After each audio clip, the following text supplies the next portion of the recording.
Alrighty, hello and yellow, and welcome back to another art stream I'm doing. Which once again, immediately get my hotkeys wrong. Good job, self. I forget which program I'm working in. Hello on this Sunday morning. Thank you for joining me, if you are, and I hope that your weekend is going okay so far. Mine is going pretty good. Did under event stuff yesterday, which was very fun. My first time ever watching it live, so that was pretty cool too. All the cool stuff people did. And also I went for a little potluck with friends for the Lunar New Year, and I had so many delicious homemade dumplings. It was kind of ridiculous, and it was too much in fact. I wish I had been able to have more dumplings. I did not have room for them. That's why we have some for later. Anyways, hello. Ooh, Red and Yellow 2.0. Let me know how that goes. I've heard of Red and Yellow, but I didn't actually haven't played that version. I saw part of the Geno run for Red and Yellow, which had a very interesting alternate ending for it. Oh, time drinking water.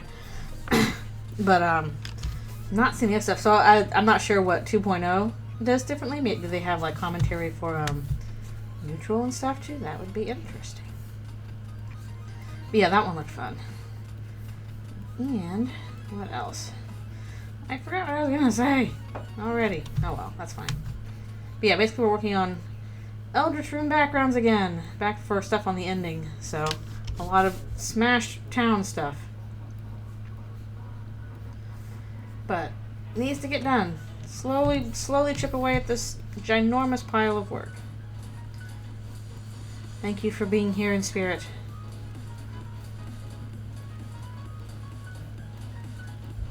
Eventually, if we get what's considered fan canon things for all of the fallen kids, we'll have Undertale Rainbow, and it's just Frisk going through and everybody is commenting on it. Frisk I can't do anything. There's so many people here.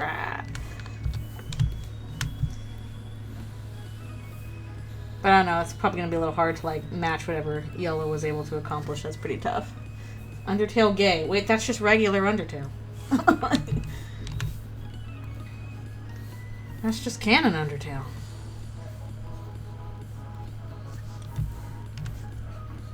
I don't know. We went and made Undertale woke. Oh, you mean just regular Undertale? That's just how it be. If it was woke, lesbian fish, non-binary protagonist, papyrus. True. That's all the explanation you need for papyrus. It's just papyrus.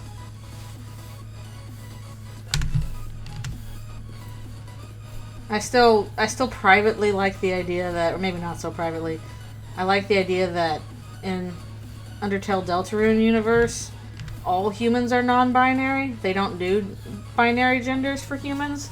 That's a monster thing, and the humans just don't quite get it. She should keep doing that. It's not what Zoom does here. And it's I guess those monsters whatever the he and she stuff is. I don't really get it though. I just think that would be extremely funny.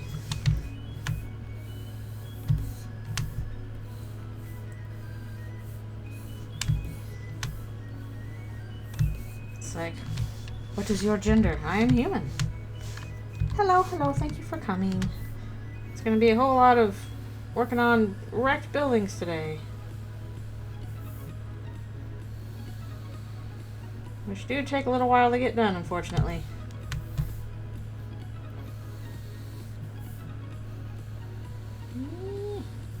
I'll just copy these lines.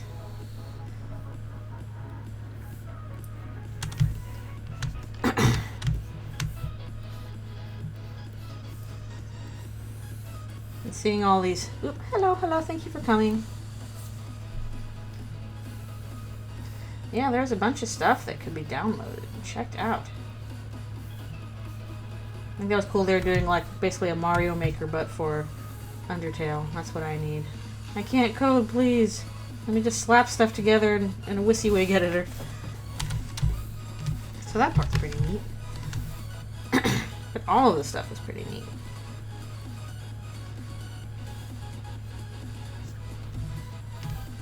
It's like, I guess you'd have to make sure you make your own sprites, and I can do that. Sprite work I can do, it's the coding part that trips me up bad. Well, that's smart, yeah. If you're already going to try and, you know, make a fan game or whatever in another engine, then that is wise, and you should do that. Mario Party style game. I guess that could be undercards. Oh, that's kind of more a trading card game, it sounds like.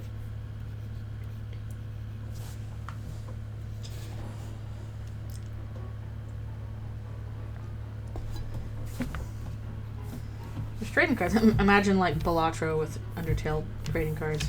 Actually, I don't know, because I still haven't played Balatro yet. I guess I should at some point. Well, that sounds like it's mostly just Wii numbers go up game. We love the number go up.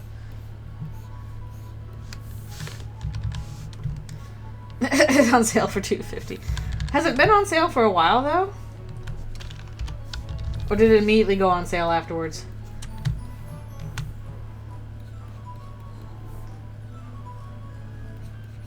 Here's your chance. Ooh. Why is my cough still back? Good morning. Thank you for coming. I swear I'll have like a certain bowl of cereal and then it's like, this is going to make you cough all morning. It's just cereal. Why would it do that? It makes no sense.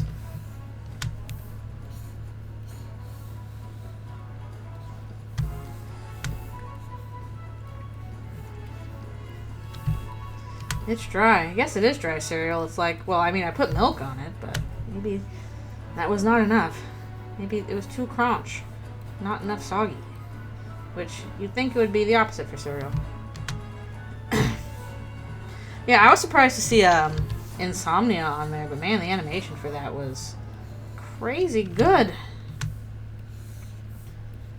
Animation's hard. It takes so much time.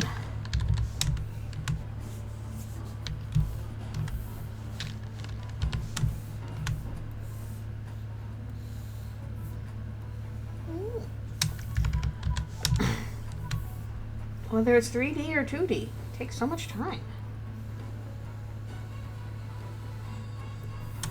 With all the trailer stuff, which is always fun to put together, I'm so curious how the fandom is going to explode whenever we eventually get a Deltarune trailer. Because we've got to get one for at least chapters 3 and 4 before the actual game. Oh yeah, Deltamon.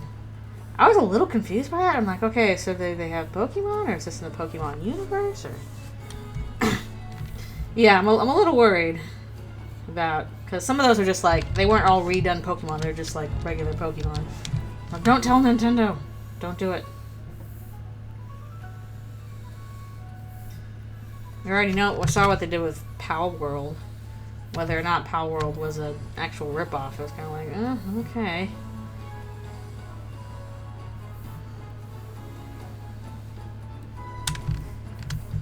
That also might have been because Power World was like kind of directly taunting them, which seems like a bad idea. I don't know if he will. I'm guessing if he did, it would be something like mechanically to help aid and stuff, like the Mercy meter was added to 1 and 2. Or it was added to 1 after 2. Had the recruit option added to that, so you can see how far along you are in Mercy. I don't know, maybe if we get more stuff involving the element system, we'll see more of that retroactively added as well.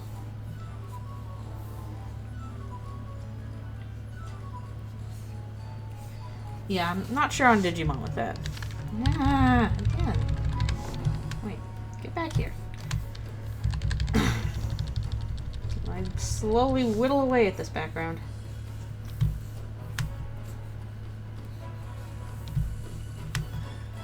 But yeah, I imagine if any changes are made, it'll be mechanical. It kind of sounds like some stuff was already changed with the game change option that they added with Game Maker Studio or Game Maker stuff. So I know people were going through that with a fine-tooth comb to see what changed. And there was also like the addition of, you know, seeing if you had finished fully finished chapter, if you had gotten a shadow crystal. So, and that stuff was all in the main menu. So that seems like that'll be important. Yeah.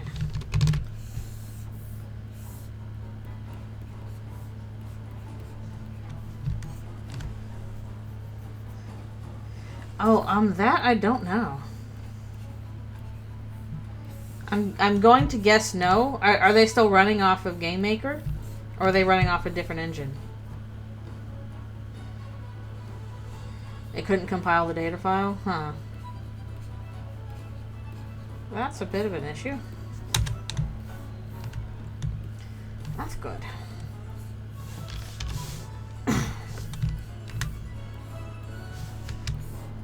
Is there a tool just for modding the game, like Ribbit and stuff like that? I wouldn't be surprised if there was. But yeah, I don't know, maybe they, maybe the addition of the game change thing made that difficult. But I can also understand why Toby was really focused on implementing that, because it would be very useful to not have to redo the whole game if you find a serious bug in one chapter.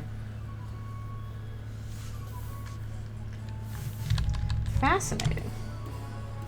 Oh, not just Undertale, any Game Maker games. They wanted to mod Undertale so bad, we did it for all of them.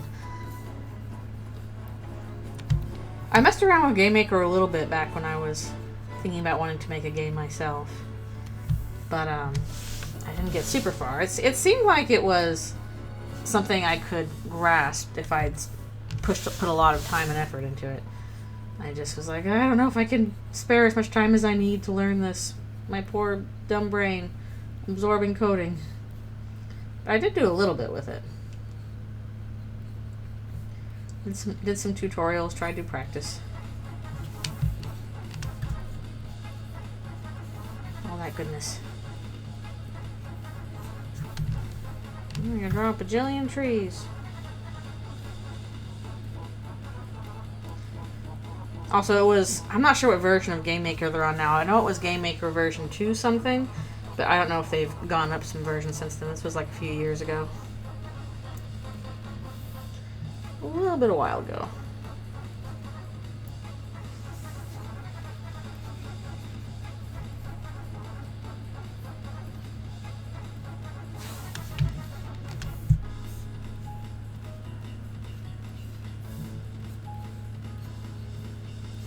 You can draw whatever you want forever.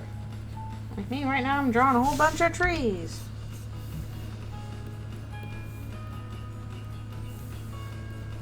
They're supposed to be in an orchard, I guess. Probably not how close trees are together in an orchard, but what do I know?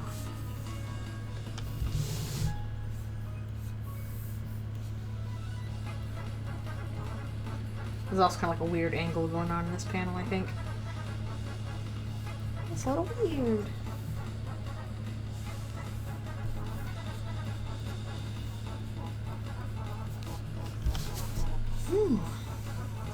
Let me see if Alfie pops her head out of her little spot.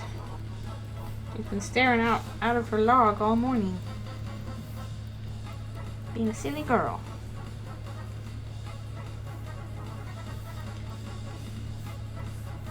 Underwater stuff's always fun to do.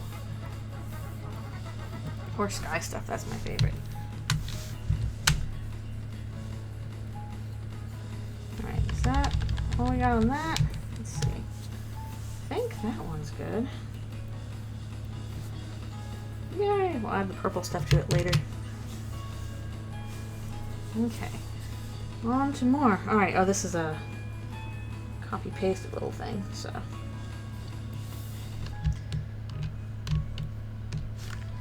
Honestly, I'll just do one of these, and then once the whole thing is colored, we'll just copy-paste that panel onto that. That'll be easier.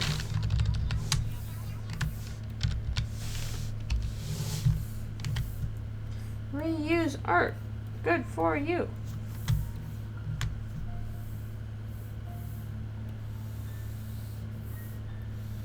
Flying scenes are my absolute favorite thing to do. That's my jam, my bread and butter. I got to do some of that for work recently, and I was like, ah, yes, my good stuff. The good stuff here. But then the problem was I put on the Skybox soundtrack again for, you know, some inspiration stuff. What the heck? Why did I draw? Oh no, that is where trees are. I was like, what is that? I put on Skybox soundtrack for inspiration, and then I felt really nostalgic for Skybox, and I was like, I miss Skybox. Oh, it was so fun to work on, and now it's all done.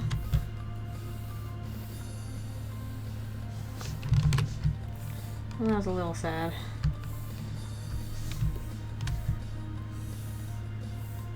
I kind of maybe want to like go back and like color some panels or something.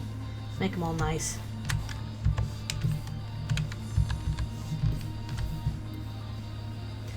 Not really have something I have time for, but I was just feeling that itch.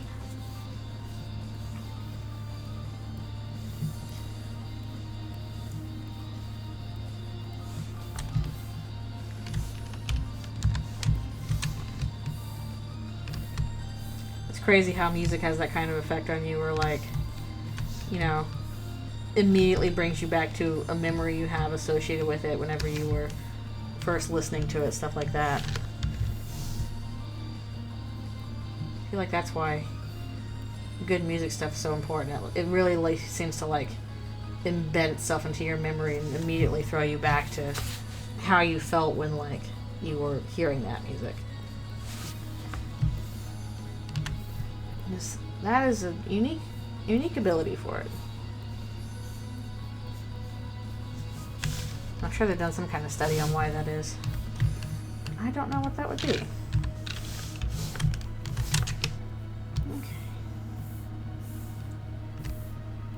Weird angles, sure, why not?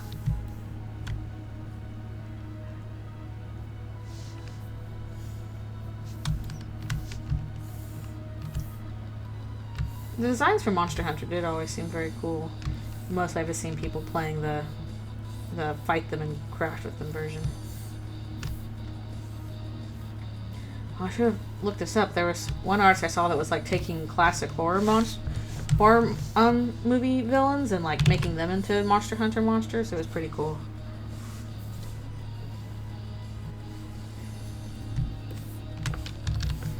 Like, you know, Jason Voorhees, Mike Myers, Pennywise, all that kind of stuff.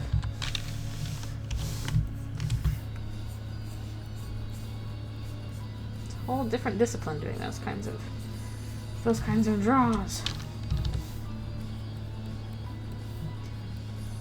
Okay. Almost done with this. Just gonna copy paste the other app. Doesn't matter. That crack is going somewhere else.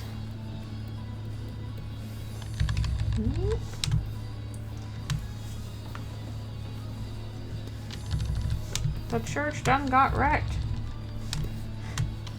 It's not in good shape.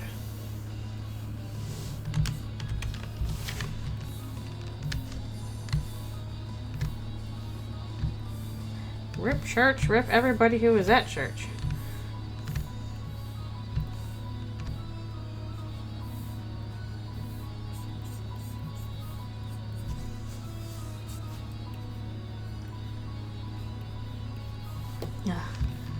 Still feels like I have such a long way to go on ending stuff. I'm still only like on having done stuff for chapter 4 out of 20. Rip those at church, you will be remembered. Well, remembered for how delicious they were. Dun dun dun.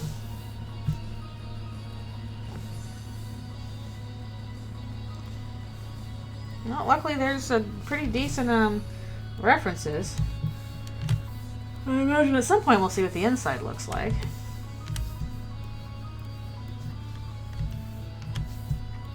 See how much growing up Protestant influence there is there? Probably a lot. It's like usually with American churches you're either going for like a Catholic look or a Protestant look, and you can kind of tell which is which.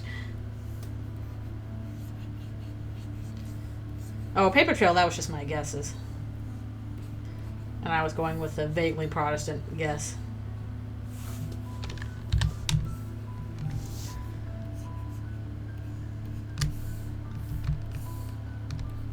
Even though Asriel brings up the confessing to sins to the priest thing, which is a Catholic thing, so who is to say?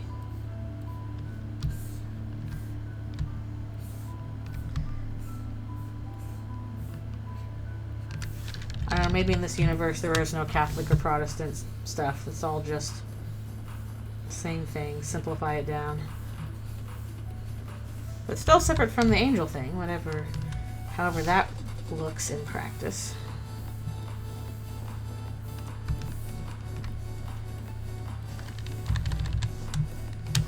Again, with art you can do whatever you want forever. Just don't steal stuff. That's my thoughts. Which everybody knows the differences there.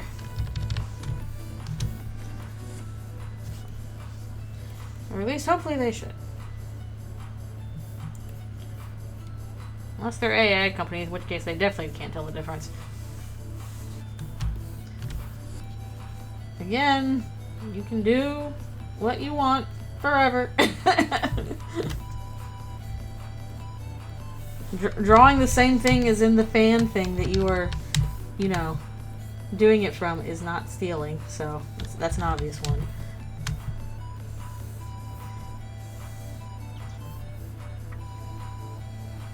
The whole point is doing your own interpretation of it. Yeah. I need you to just do this.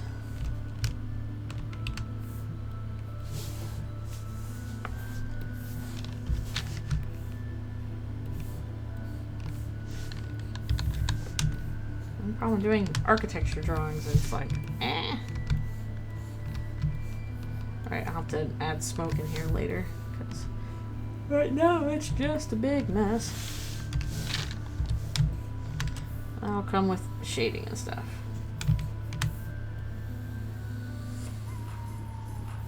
Also, probably a character there who's just hidden right now. Flip a coin, and you will know. Or have your decision made for you. Well, they ever do that thing where you're like, I can't decide what to do. I will have something choose it randomly. And then you have the randomizer choose it, and you're like, never mind, I don't like you, randomizer, I'm going to pick this. Sometimes you just need somebody to, like, tell you different.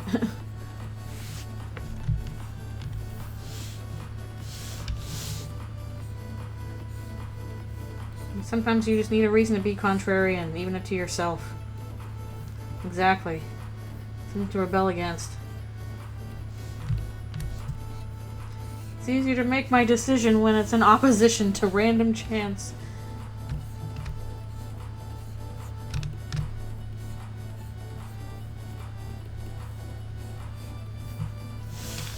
Big old pile of stuff.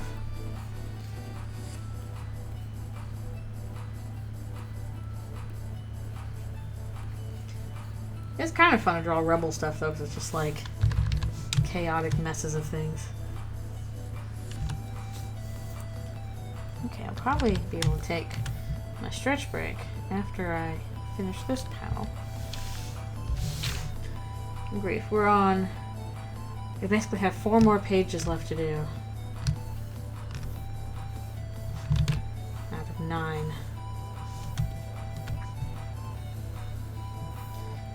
Which isn't too bad, but I don't know if we'll be able to finish it today. I guess it depends on how complicated the other pages are.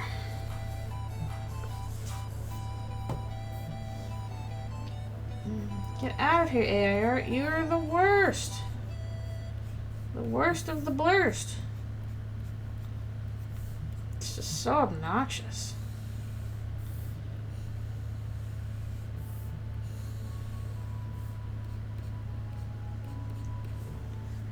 I gotta figure out some stuff with my computer. It ran one of those big, we're gonna update all the software things. I'm like, okay. And now, whenever I start up, it's like, this driver won't load. We don't want this driver anymore. We don't want to load it. And I looked it up, and apparently it was my RGB driver. And I'm like, what do you mean this isn't going? It's working fine. I want my little shiny lights on my computer. And now I have this stupid error message popping up whenever it's like, I don't like this driver. Why do you have cool colors on your computer? 'Cause I want the shiny lights. Shut up, Microsoft.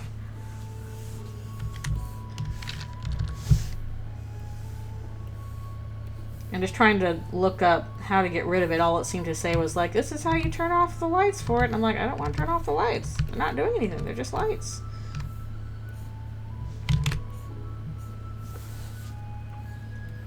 So that's kind of just annoying.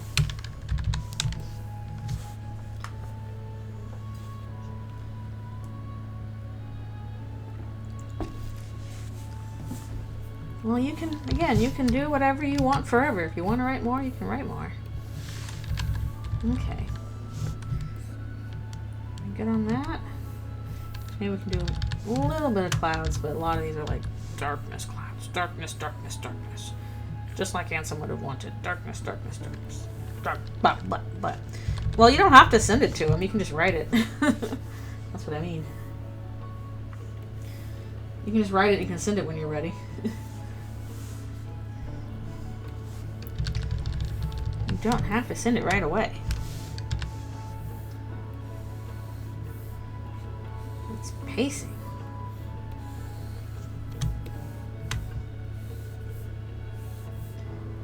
Okay.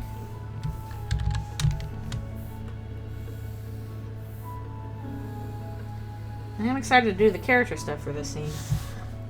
But, gotta finish backgrounds first. You gotta know what you're putting your characters on.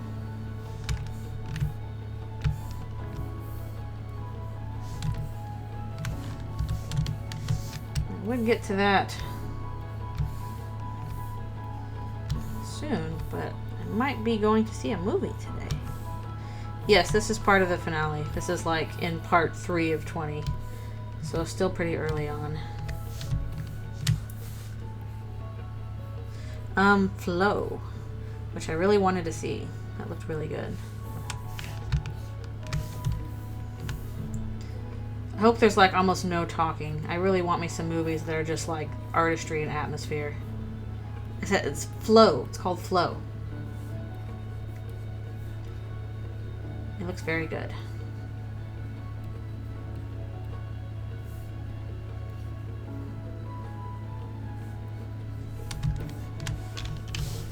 I need to go to the movies more often. I always just keep forgetting to go because I'm like, I don't want to go by myself. And I don't go and see anything. And I'm behind on what's happening in movies, but it's not really the best thing to do.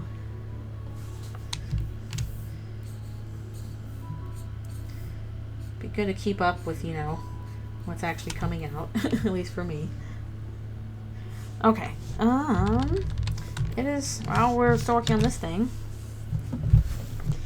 let's do some stretch breaks. So I'm going to do those real quick. So I really do need to make sure I take care of my wrist because it's still in danger zone stuff. So got to do nice, good, effective stretches. So especially stuff with my neck. I got to make sure, and actually I should make sure I'm doing this now, is make sure that my neck is not bent over too much. Because that's what the physiotherapist said was the biggest problem.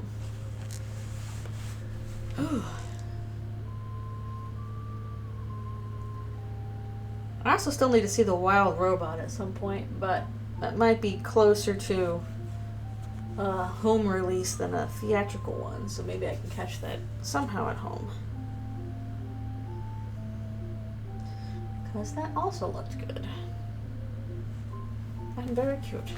I haven't seen any of the Sonic movies. What I probably need is like someone who's a really big Sonic fan to sit down and watch them with me so that they can gush over stuff with me and tell me all the secret lore that I won't recognize, and I can sit in rapt attention while they info dump during the movie. Oh, I don't have Peacock. I'd have to find something else. Hello, thank you for coming. It's another thing, I don't like all these like 10 bajillion streaming services. Please, I'm not paying for 8 of those. But hello, thank you for coming. I'm doing a little stretch break right now. Very important. I do like physical releases. I have, PS4 or whatever, so that I can watch physical media on it, and I have a disk drive too.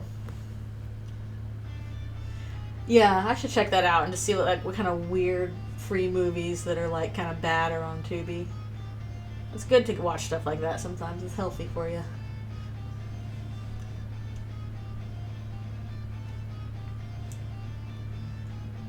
It is also good to have physical releases of things.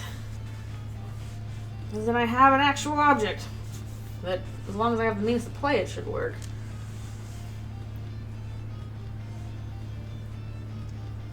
Okay. Stretch, stretch, stretch.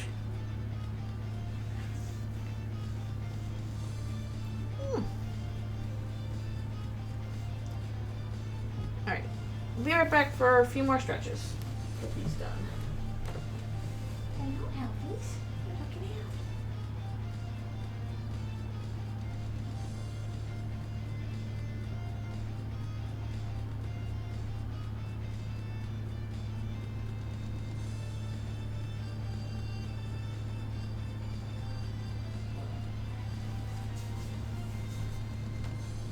What are you doing, girl? You're doing the scary side. Just watching here. The frame so much.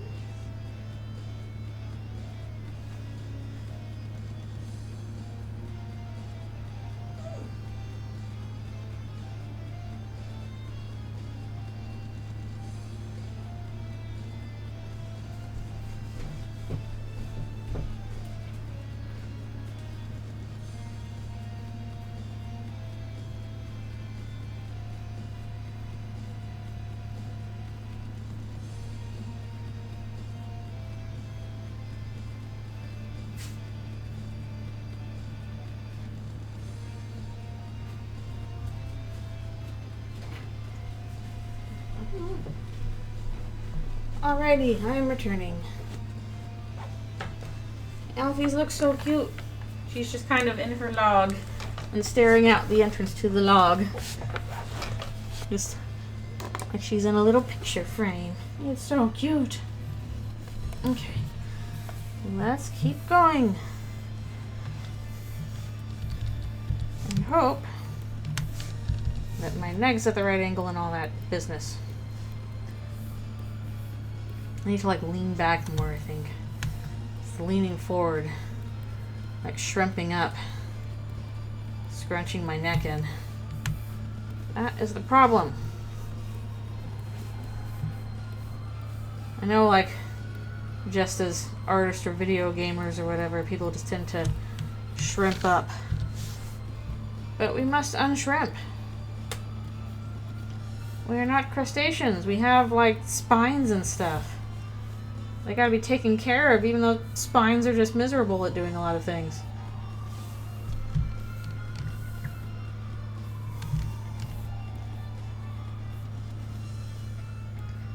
I always feel like I had weird naming conventions for my Pokemon.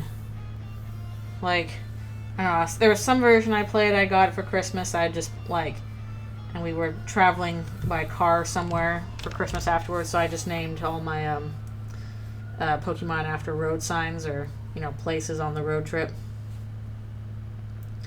What if you're going through carcinization? That doesn't happen individually. That's on a species-wide scale. Evolution's not individual, people. You are not becoming an actual crab. You are just crabbing yourself. Only your children may become crab. Or rather, their grandchildren's children collectively become crab. Also, apparently it doesn't work on mammals. It's just you're only crab if you are in the crustacean zone anyway. You are actually being cursed to slowly turn into a crab. In which case, make sure you grab a knife before you're done. Then you'll be a knife-wielding crab, and then nobody will mess with you. I like crabs. We used to have hermit crabs as pets when I was a little kid.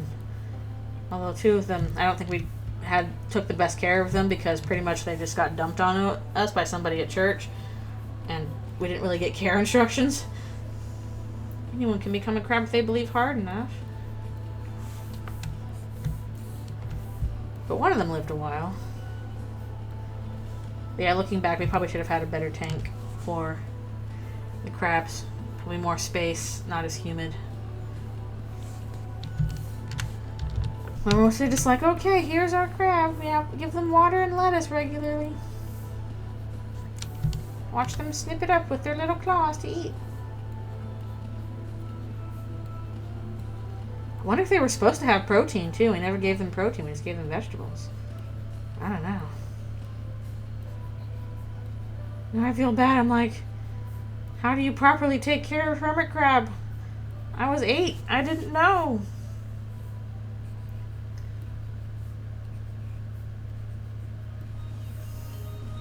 It was also like the 90s, so I feel like exotic animal welfare was kind of less emphasized back in that day.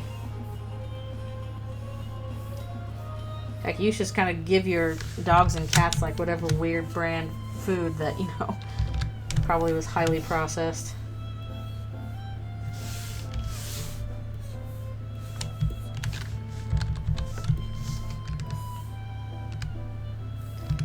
If you could be a crab, what kind of crab would you be?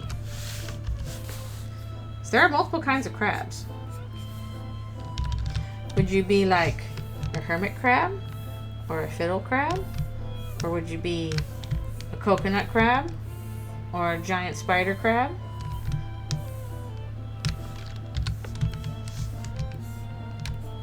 Or like one of those little...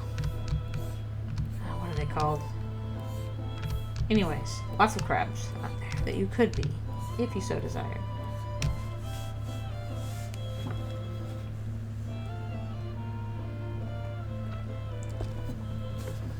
I would be hermit crab though, just because then you always have extra little shell that you can retreat into if you wanted to.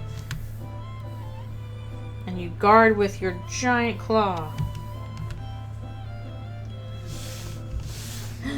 Oh right, boxing crabs. Wait, do they like attach sea anemones to their claws and then use them to hit you with? So you're like dealt poison damage? That's crazy. Boxing crab. That's crazy. Poison damage boxing crabs. I guess that explains that also one Pokemon that's like, I don't know, fighting ice type that is basically like a little boxing crab. I do appreciate how Pokemon like doesn't just pull from, you know, all the popular animals, but pulls from really weird stuff like here's boxing crab. Here's pile of garbage that also does this. Here is, you know, a certain sea worm.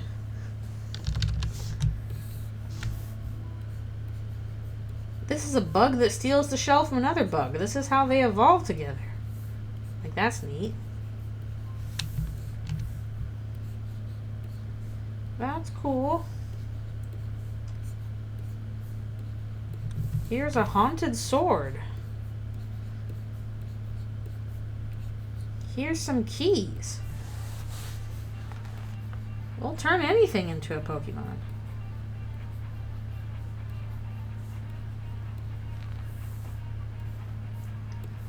I feel like I asked this of my siblings once. If you were going to add a new Pokemon type to the meta, to the game, what would the type be?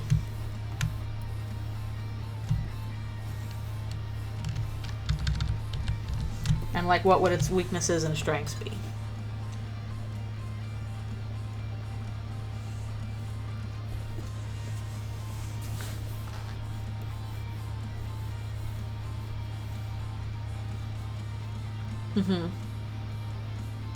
Diglett living on Zonstells.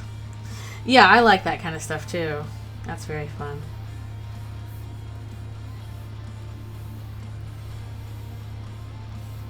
How they interact with each other as well as with humans.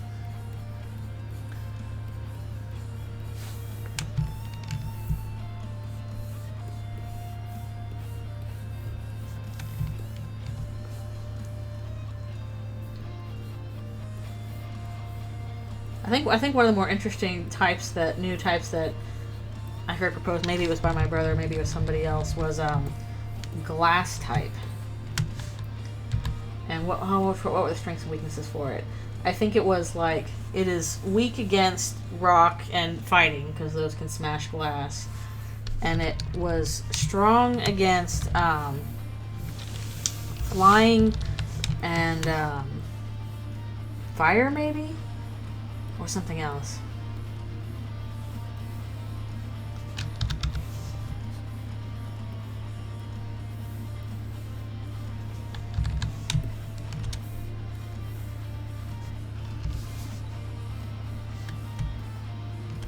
Oh, Cassette Beast has that? Oh, that's funny.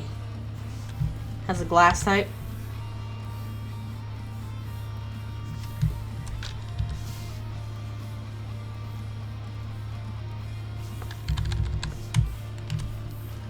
I think if they added something like glass type, they would have to like redo some typings on some Pokemon. Like, I don't know, I feel like Bronzor would be glass type.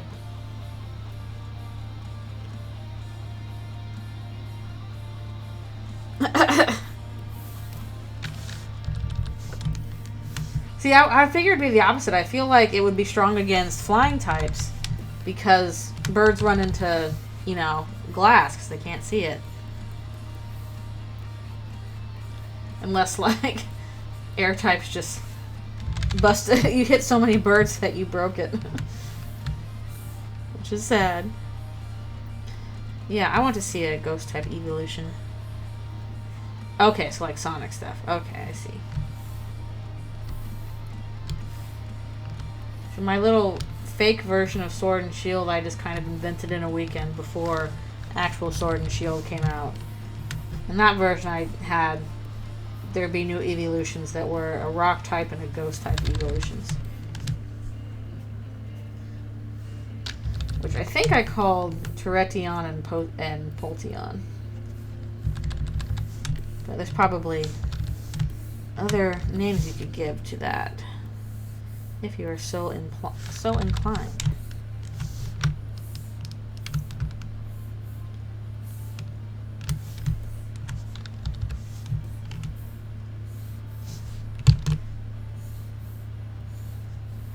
But I think my reasoning for Terretion and Polteon was basically like, I don't know, there would be some castle that you would have to traverse, and in that, and basically the evolutions were, if you evolved Eevee at the top of the castle in perfect health, it would be Terretion, like a castle turret, and then if you evolved it at in the castle basement when it was at critical health, it would be a Polteon, a ghost type, like Poltergeist.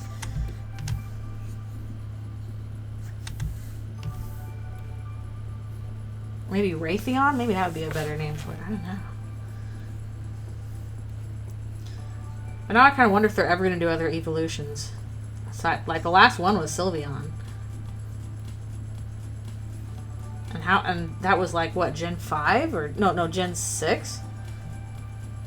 It was Gen 6, so we're up to 9 now. We still haven't had a new evolution. Whoop.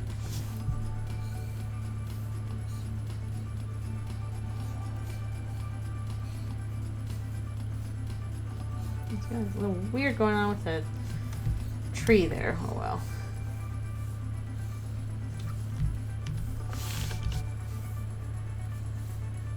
Like, what's missing? You know, we don't have a rock or ground type. We don't have a ghost type or bug type. Don't have a dragon type. Don't have steel. Or flying. Yeah, we don't have a flying type.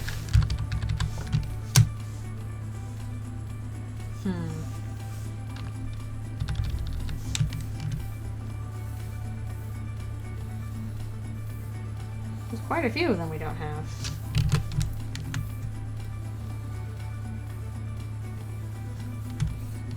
Come on. Come on. Thing, get there. Correct way. Oh yeah, I think I remember that. It was like another evolution type of thing, but it wasn't Eevee.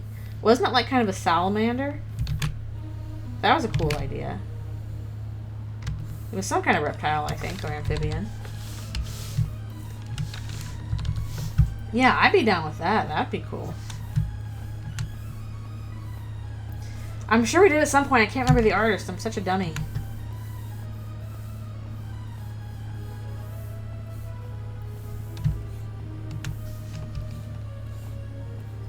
Also, I will still admit I like the idea of Missing No turning out to be some kind of flamingo Pokemon.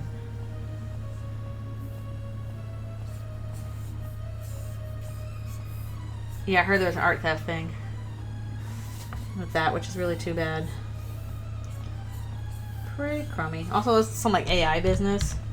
Yeah, I know there's a flamingo Pokemon, but that's like the only one we've had. You could do another flamingo.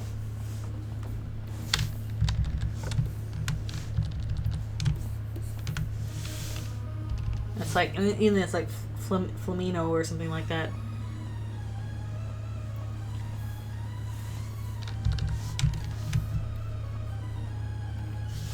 Yeah, that's pretty messed up. That's pretty gross.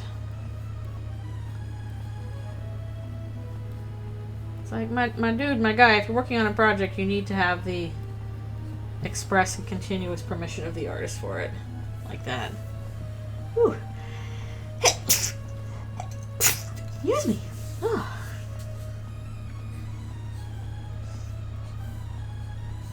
Not sneezies.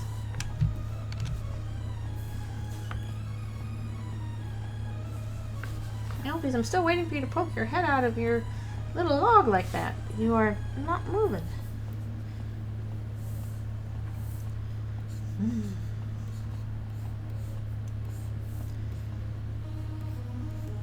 I wonder if we can manage to get through all the pages today, though. I kind of doubt it.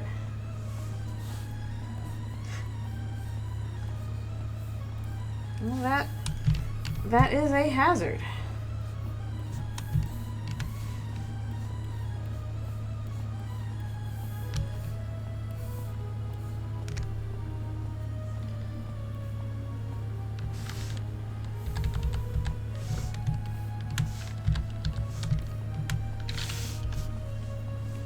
It's just frustrating as an artist, I would think.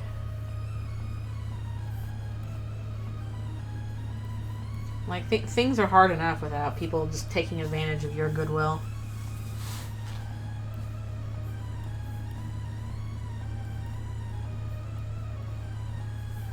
Because that kind of fusion sprite stuff is really funny and creative. I remember, like, I think it was the earliest Pokemon fusion generators, which was pretty much like it would take two Pokemon and it would change colors and face to smash them together. But those were honestly really funny. I only did it like the first 150 too.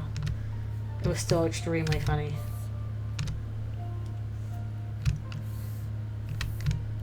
Sprite work is fun.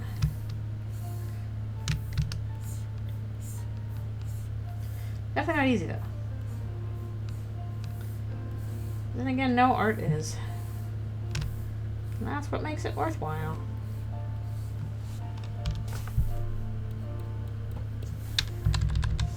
Okay.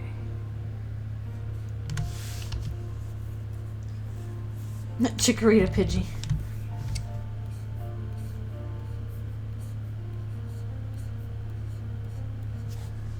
I still like that. Oh, what was that one? It was like Doduo and Weepin' Bell or something. Be strong for mother.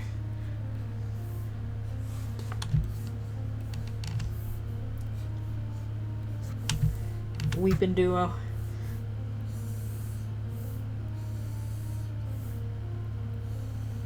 That must have come out a while ago because I remember just howling with laughter at some of those.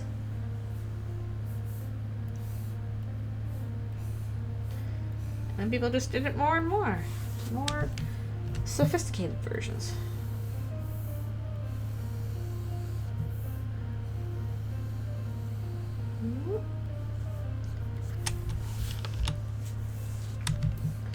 Speaking of birds, Birdie's gonna be in this scene eventually.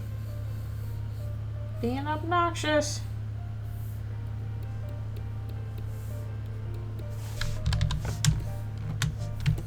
Birdly, don't chew loudly during church.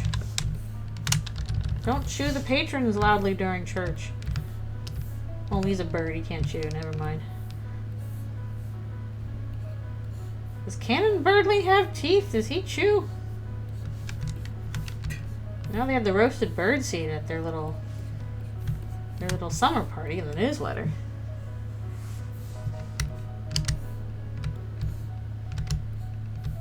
I guess he has teeth in us so much as it's funny or good for sprites. That's the answer.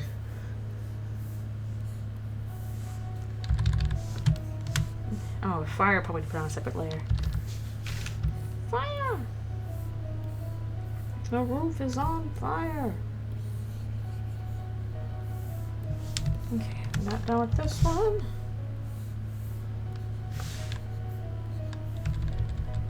I think so. Cool. It does weird. Yeah, it's a little weird when cartoon birds have teeth. The problem with that is, hold on. Get some water.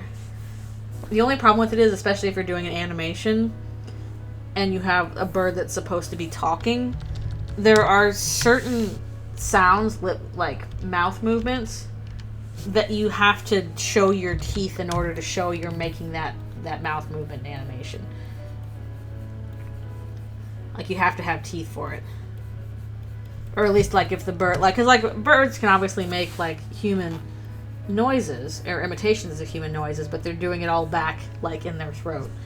Whereas, the way humans do it, they use, like, their lips and their teeth and their tongue.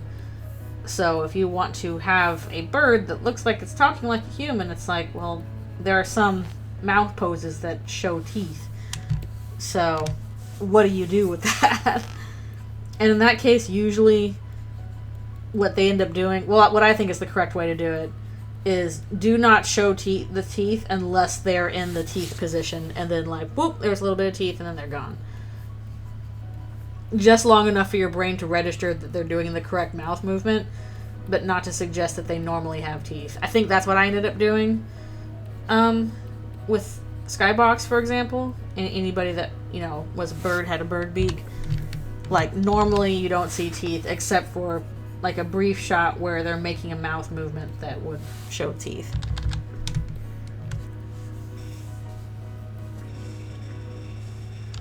Turns out talking is complicated.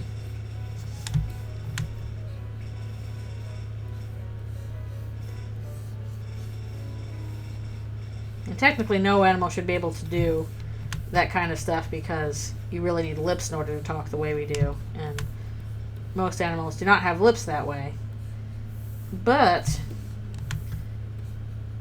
it's easier to get away with, you know, having a dog or a cat or something have a lip than it is something that doesn't have teeth have teeth.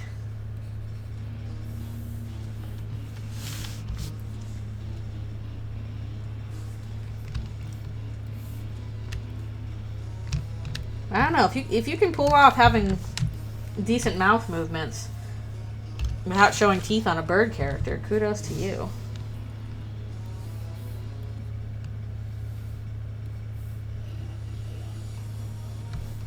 Chaos, chaos indeed.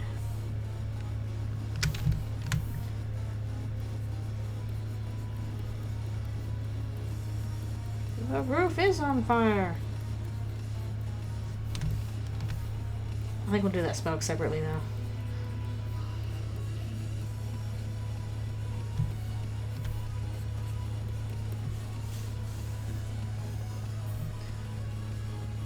Now I'm trying to remember, do any of Birdly's sprites have teeth? I don't think they do. But also it's a little easier to get away with that in sprites because you don't really have to show the certain mouth movements. You can fudge that other ways.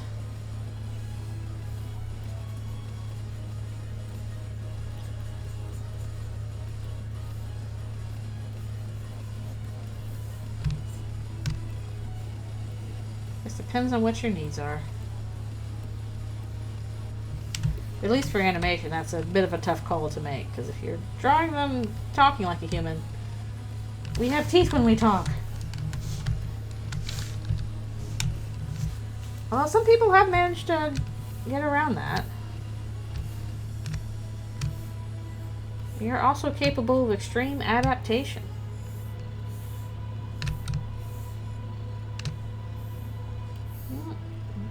Yeah, come on. Right there. Not quite sure what's going on with the wood here. Oh well. As long as it's close enough.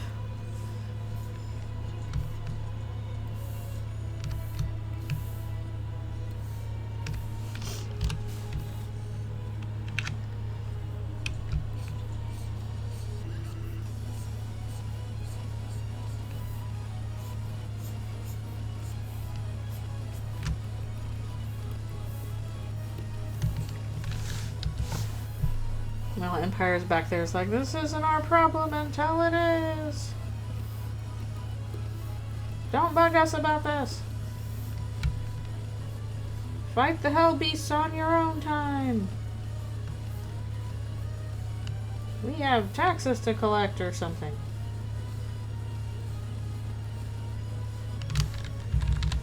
Alright, see, figure out when I can take my stretch break, because I also need my orange juice.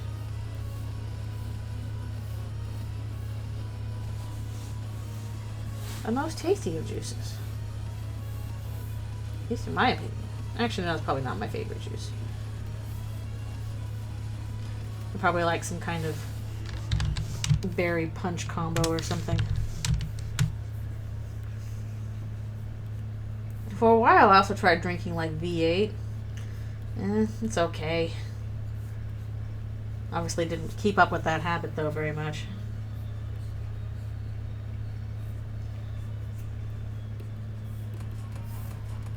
Like, it's hard to get around the fact that some of these aren't very tasty in smoothies. Sorry.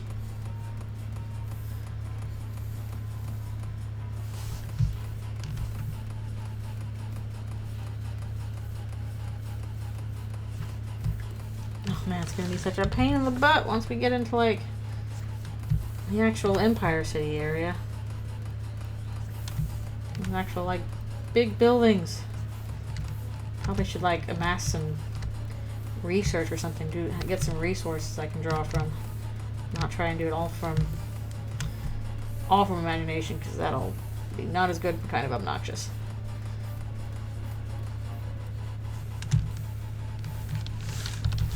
Yeah, I remember what it was. It was some V8 juice. It's like, it's just okay. It's just not super tasty.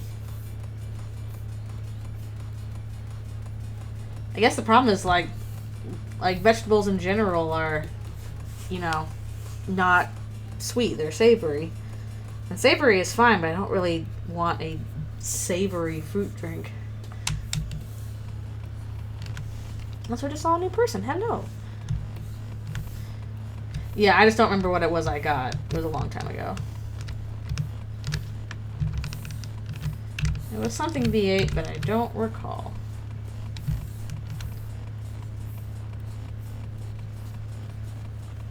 We put imposing spikes on our battlements in case any large creatures try and land here. Oh no! Your anti-bird spikes won't work against Birdly. You'll just complain about it, and it will drive you up the wall.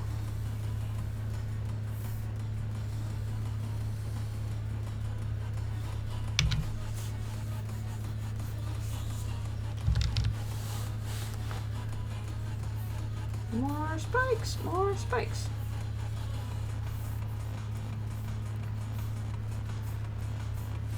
Okay. A lot of the smoke stuff will have to happen with shading as opposed to taking care of it now. Good on that.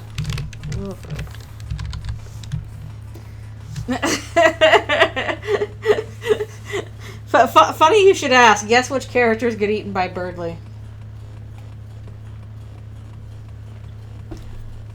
It's very embarrassing.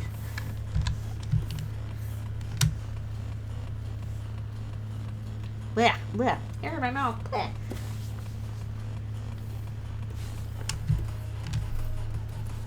Destruction and stuff. Yeah, guess which ones. Oh, are we on 15? Okay.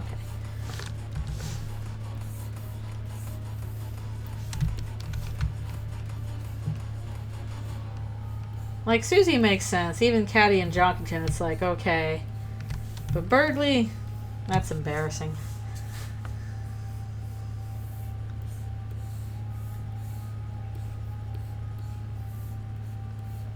Oh man, Birdly's like, actually, I'm very smart and strong.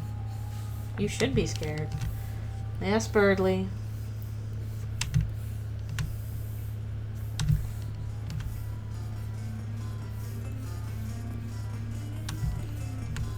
Alright, about time for me to take a break again. I'll get orange juice.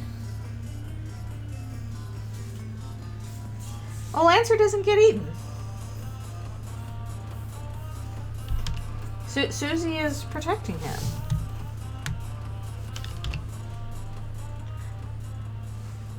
Yeah, Jockington would go for eggs. When I was a lad, I ate 400 eggs. Or 4 dozen eggs. Every morning to help me get large. No, not like Lancer is like definitely safe because Susie is like, nope, this is my small little remora fish now. You will not touch him.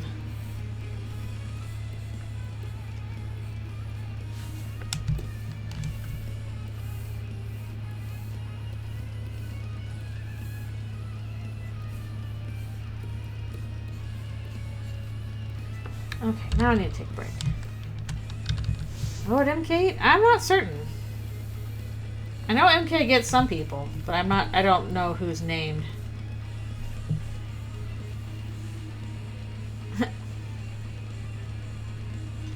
Oh, sheesh. Okay. Break time to stretch. And then we'll get orange juice as well. Yeah, I know MK gets somebody, but I'm not sure. I don't remember who.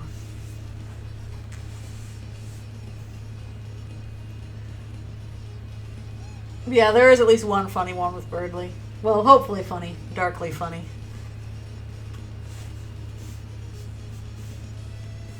Stretch break.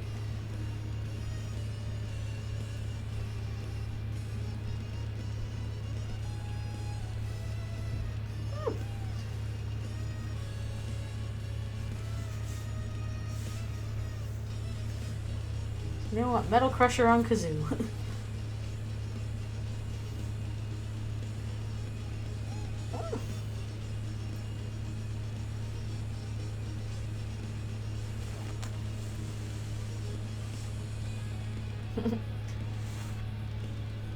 Nobody's guessed it yet. It should be obvious. Embarrassing death. Who would get that?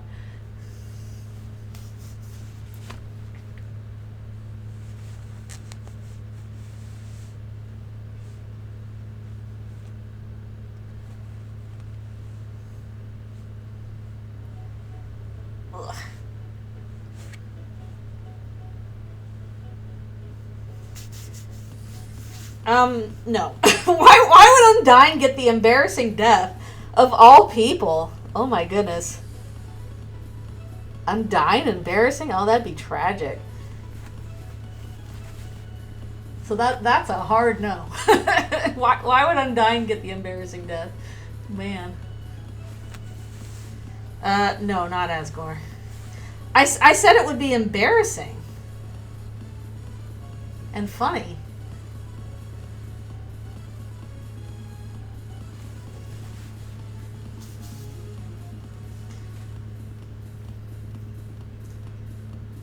But, no, not Asgore. No, not Carol. Carol gets probably the harshest one of all, honestly. Carol's like, oh damn, that's probably the dark one. Yeah, it would not be Birdly.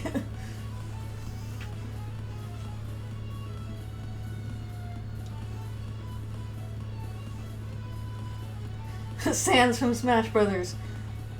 Well, that would be funny. No, it's not Sans.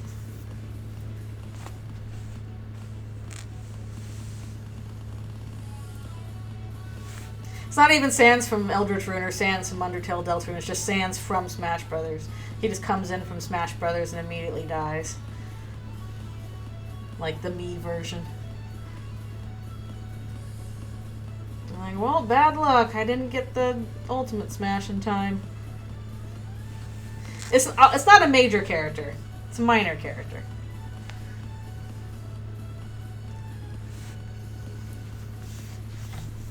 Very minor character.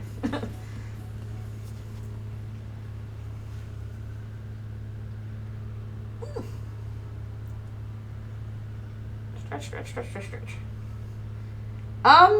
He does die to Birdly, yes, but that wasn't who I was thinking of specifically. But yeah, Father Alvin does get got that way. That's why I'm working on the destroyed church stuff. But that was not the one I was thinking of specifically. Okay.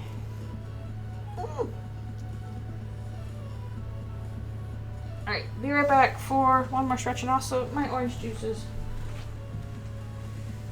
Oh, he's still staring out.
Alright, I am returning. Unknown, you got it right. Well, Unknown got it right. I guess he's not quite Burger Pants in this universe because they don't have burgers. Or pizza.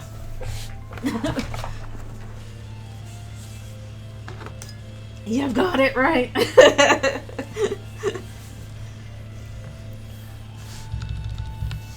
Alright, we're back at it. Bread Pants. The problem is he doesn't work in a bakery. He works mucking stables. He cleans up horse crap. Extremely unlucky.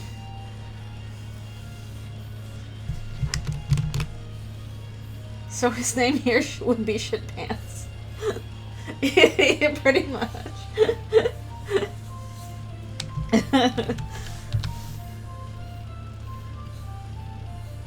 It's like, my dude, you think you have it bad in your universe? No, you're fine.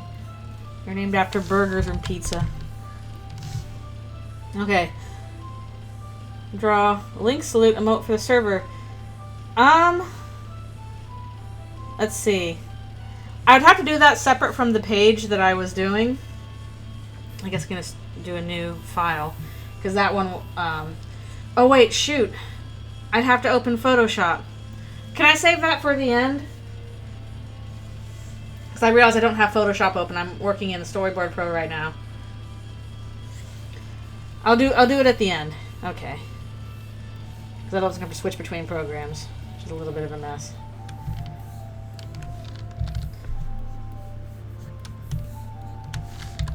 Yeah, I just realized, shoot, I forgot to have the request thing open because nobody asked for them last time. Twitch and Giant, are you sure you want to send this? Twitch like, my dude, are you being mean?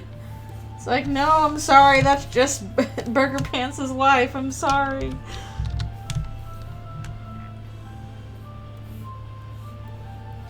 But yeah, remind me in case I forget. But I will do that later. I have to look up proper salutes because I probably would do it like the wrong hand or something. Azzy, you gotta check this out, gets eaten.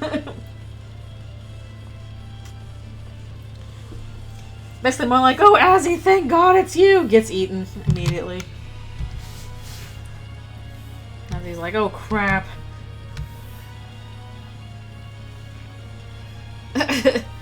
Are you being a bully? No way you're talking about someone with insults with those adjectives.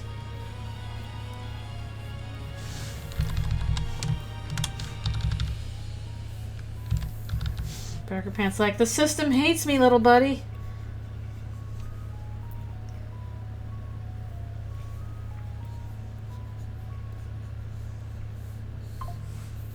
Like, I'm sorry. Maybe Burger Pants will yet have his day. He did have those very, very funny little drawings for the creative process. Like, those surely are some faces of Burger Pants. Pizza Pants. Please give us an actual name for him in this universe. Right now we're just guessing it's Pizza Pants.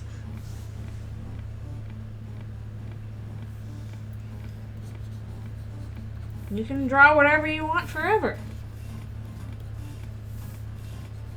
No one can stop you.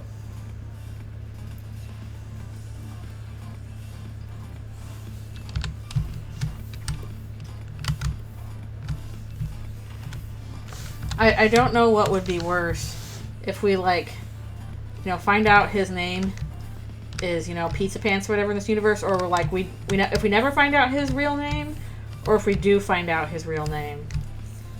What if we find out his real name and it's like a cool name? And we're like, no!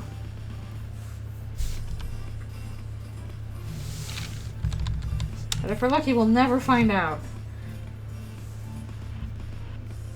What on earth was I doing over here? Hold on. Oh, I think this is a slanted thing. Oh, shoot.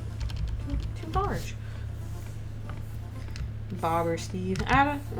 Maybe. Even that's not as bad as it could be. I feel like it'd have to be something just like really wretched, like, oh gosh, I don't know.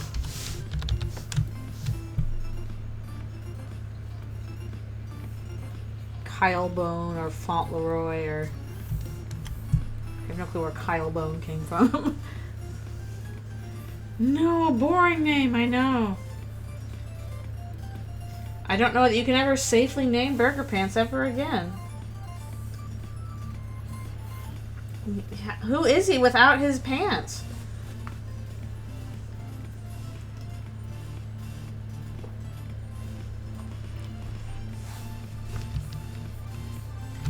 Would you dare separate a burger man from his pants? No.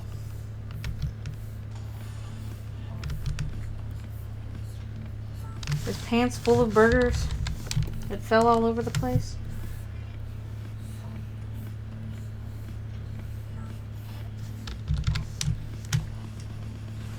That's true.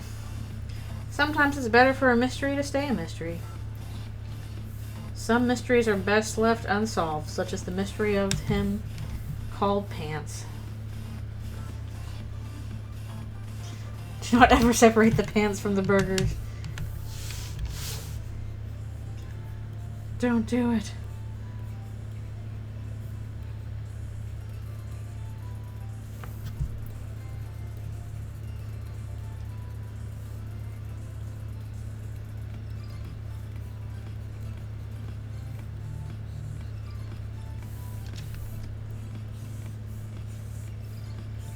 What I'm waiting for is Jockington's time to shine.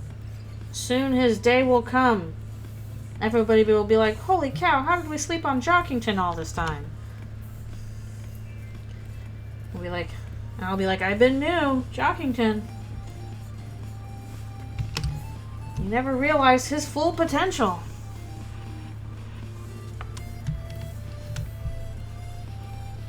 You can do whatever you want in art forever. Unless you're being paid to do it, in which case you have to do what the client wants forever.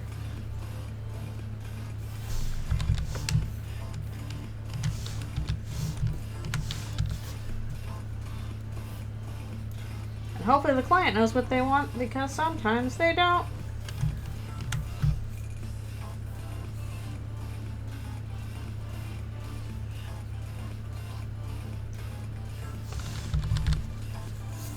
Oh, it's the mayor's house. I hope nothing comes to get Mayor Holiday.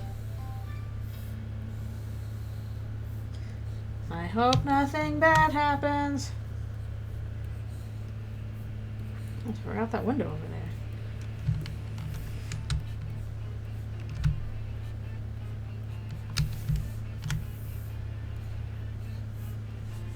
Moving on, still on the third to last page.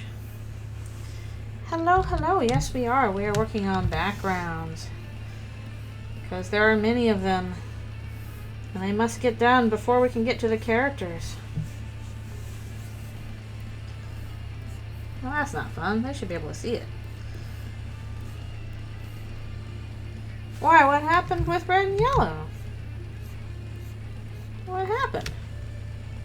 Oh no, it was fun. It was a funny kind of hate. Okay. I was worried it was like a bad kind of hate. I was worried they said trans wrongs or something.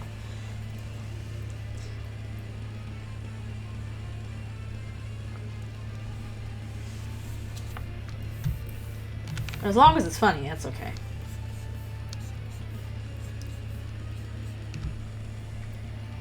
Okay. That sounds smart. I'm guessing Clover and Kara have things to say about the piano that might take a while. Alright, good luck with lunch.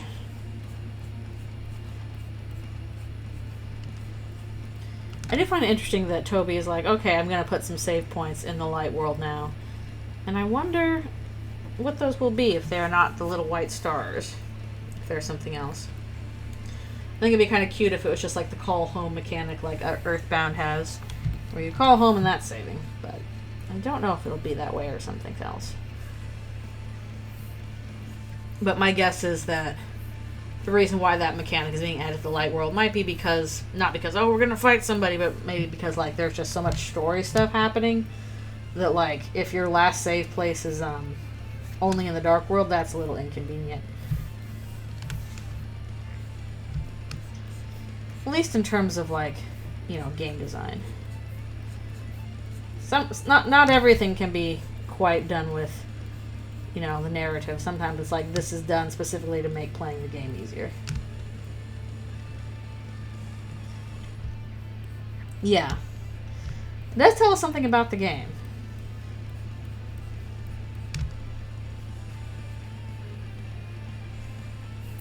That is true. They're aware enough that like at least Lemon Bread was like, I can disguise myself as a save point. Which means they can recognize them at least. Which makes sense if they've been pumped full of determination. Determination is what allows you to save and load in Undertale. Then even if they can't actually use them, they can be like, huh, there's that thing over there.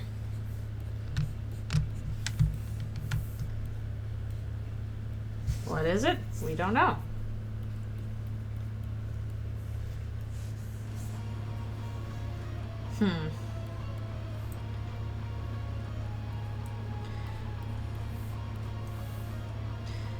Yeah, not everyone can see them. But it wasn't implied... I don't know, because... gosh, this was some kind of data mining thing. Of, like... however many save files there are in Undertale. Like, one of them belongs to the amalgams, specifically Lemon Bread.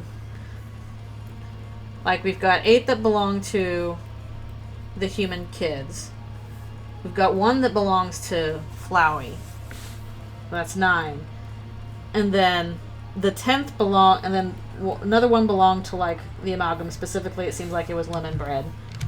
And then, I don't know if there's, like, a file 0 or something, and that's the player, technically. Player has their own thing that's, like, separate from the 8 kids, unless we and Frisk... Oh, I can't remember all the reasoning for it. I'd have to look that up again. But it was... Yeah. Oh, maybe it is headcanon.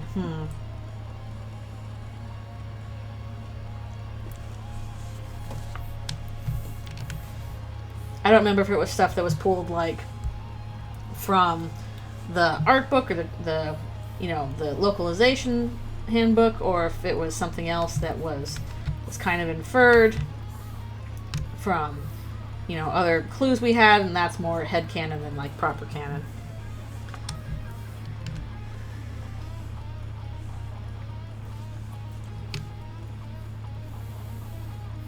I guess it depends. I think everybody assumes that the order that things appear in the Flowey boss fight is the order that they appeared in. Mostly because it seems to imply that every time a child came through the underground, the next one got a little bit further than the last one. But we don't know for sure if that's what happened.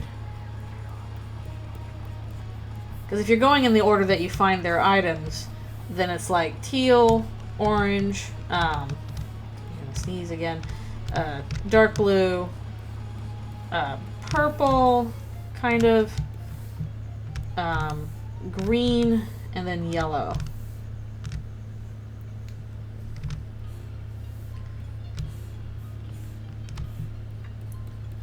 But even then, again, we're not sure if it was literally like, teal gets this far and dies, orange gets a little further and dies, dark blue gets a little further and dies. Like, we don't know that for sure, and I doubt that's ever going to be elaborated upon.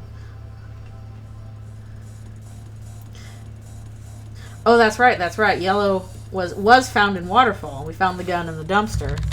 And then it was just traded so that we get it last.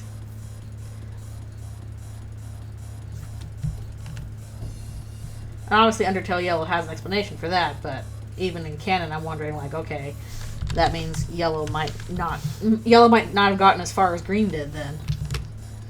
If we're assuming that's the case, and if that's also the case, then that means that Yellow was not the second to not the most recent one to fall. So who knows? Again, we will probably never get answers on that.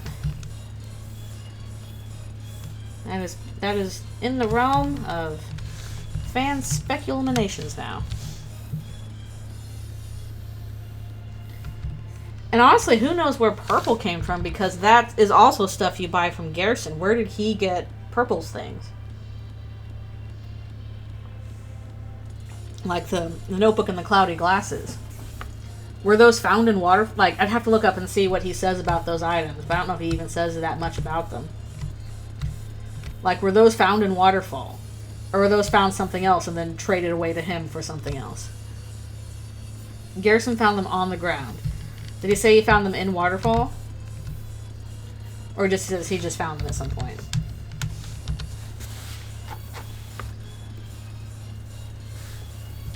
Garrison has to know that those belong to a human. I'm sure he did. You gotta know.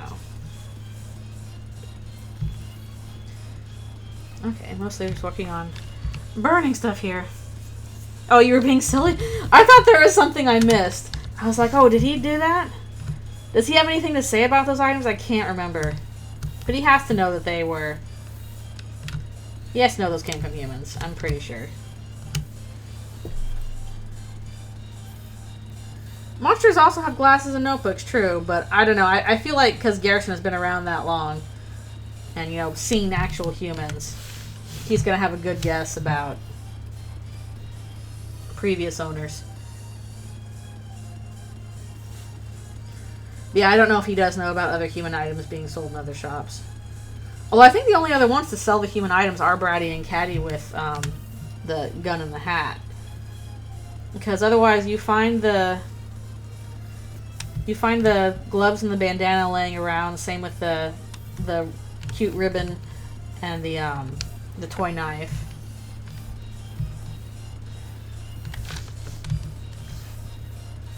And I believe Green's items are found lying around too.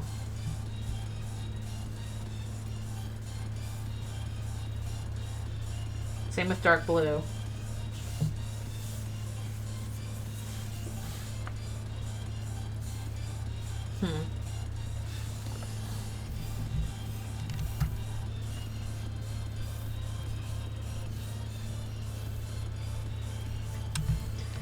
Yeah, I guess we only start to make that connection after we've already, like... Well, heck, I wonder if most people made that connection until the Flowey boss fight, when all those items came back into play during the boss fight, because they were used in the bullets. So until then, I'm not, unless you were really paying good attention, I'm not sure if people would have picked up on, oh, these items belong to the previous humans, until that moment in the Flowey boss battle. At least on a first playthrough.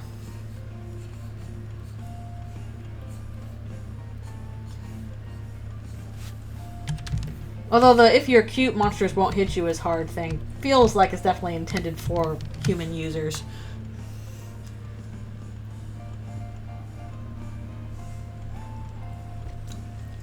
It's fascinating.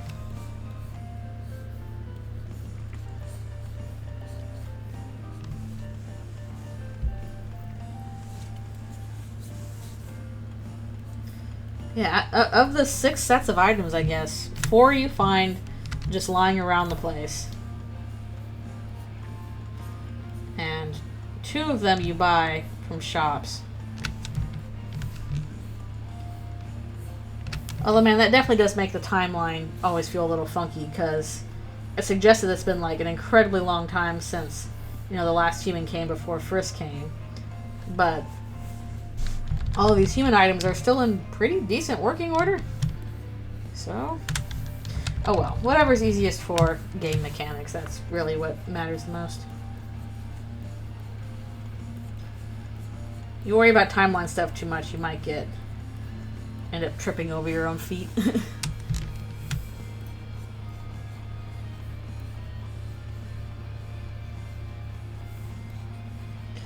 that's no fun. Yeah, I like it when a background thing is easy because it's just shot from below or something.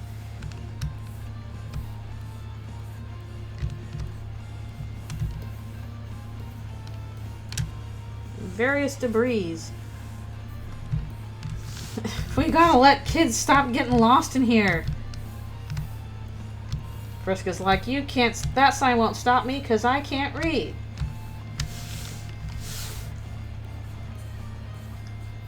Even though they can read, they're like, I'm gonna pretend like I can't.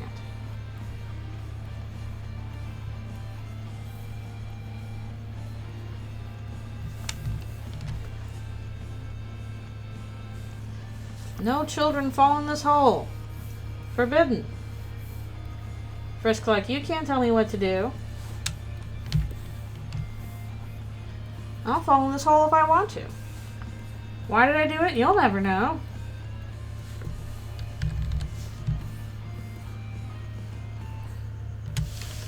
Various debris.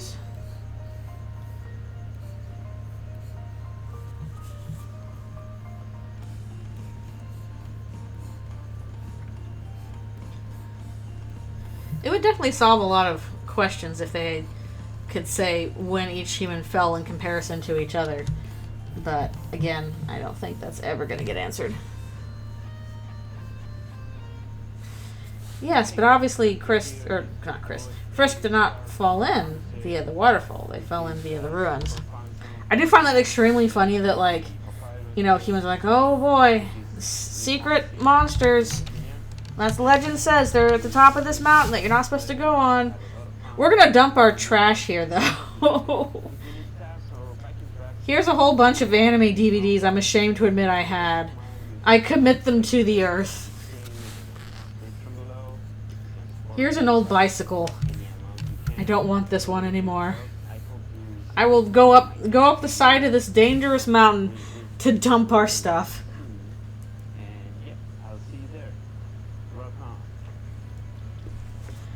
I feel like some kind of game you could do even about, like, you know, why is there a dump at the top of Mount Ebott? There's no EPA. Exactly. If we had had government agencies in this, people wouldn't be dumping their anime onto the sacred mountain full of monsters.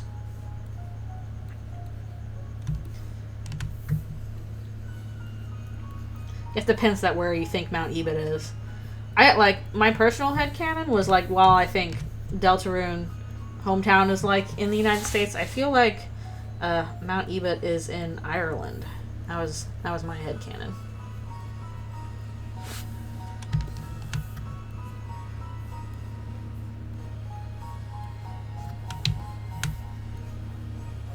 It kind of matches up with some Irish myths of, like, the creatures of the Fey realm being driven underground.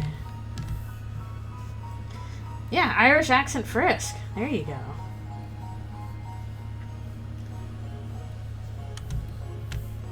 I'm not going to try and do one myself because I'll butcher it. But please imagine Irish accent Frisk in your head. I'm afraid to try. That's true. That's true. It needs some really good insults. I just imagine what they said to Frogget. Adland. That's a place for insults.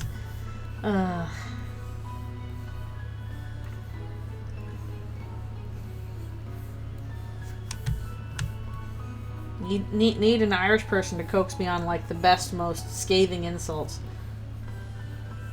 Scottish, too. You must have... Is that Scottish? I think that's Scottish more than Irish.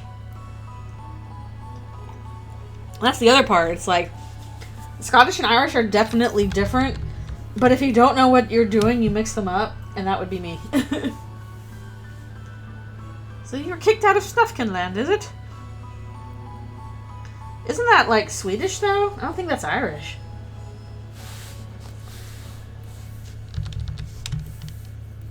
Like, isn't Moomins from, or is it Finland? Where are Moomins from? Are they from Finland or Sweden? I think it's Finland, right?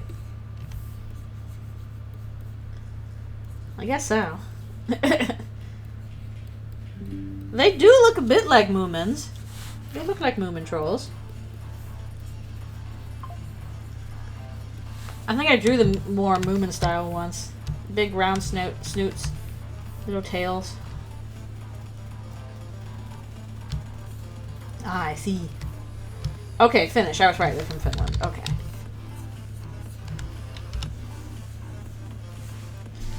We just had that in Sky. We had a whole season of, like, Moomins. Go visit Moomin Valley. And watch the Moomins do things. And get little things for it.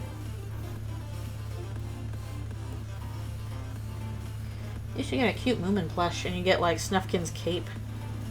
Or was that a buy item? Some of the items are like, you must purchase the item, and I haven't really spent real world money on specific items.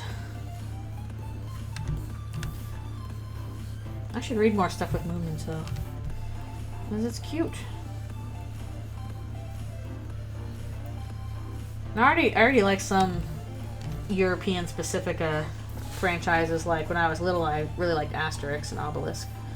We had a bunch of Asterix comics to read through sometimes. Well, I guess Asterix, that's Belgian, isn't it? I think that... No, Belgian is 1010. Maybe Asterix is also Belgian? Or is it just French?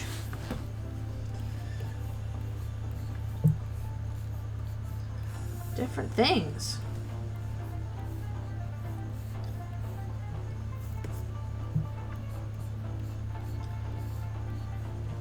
Need some Moomin stories. Papa Moomin just goes on adventures. Is like, okay, I guess he's gone.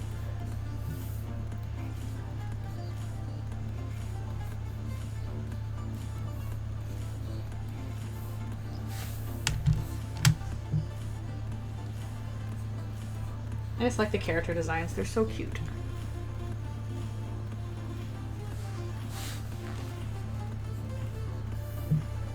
Yes, now I do want somebody with an Irish accent to do a good Frisk voice.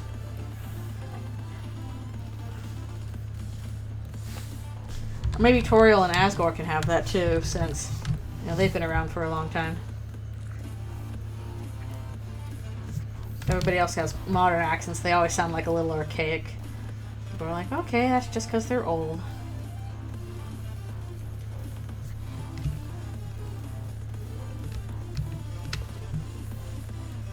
Luna in that one episode of Ponies before she started talking more normally.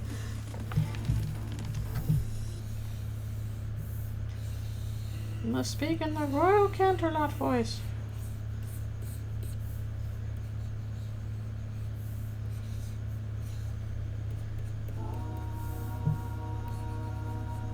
Meanwhile, the Undertale character's like, what are you talking about? Irish accents? We just speak in text boxes. Our accent is text.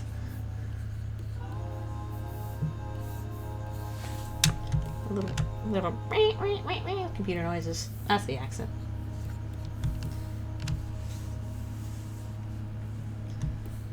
Well, that makes it all the more interesting, though, when it's not just sweet stuff. They have interesting things going on. Then that's more fun.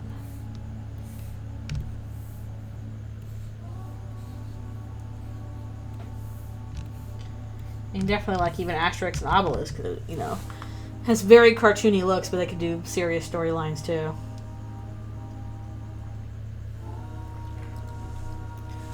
Man, I wonder what happened to our Asterix and Obelix books. I'm trying to remember because I know they were not in English and we couldn't quite read them, but I'm trying to remember if we had them in French or German. If it was German, I could have read them a little bit as a kid, but if it was French, I never learned French, so I would not be able to read that. I only know various French words. That's mostly because all of the packaging in Canada has both English and French on it. So if I see it in both English and French, it's like, oh, okay. I know what iron is because iron appears on the things for both packages. Oh, maybe. But isn't she also supposed to do dreams for ponies? So that might be harder in Manhattan if people aren't sleeping regularly. Bilingual packaging, yeah. I know that ale is the French, or I think it's pronounced that. It's the French word for garlic. And various other things. Lily and Celestia are working so hard.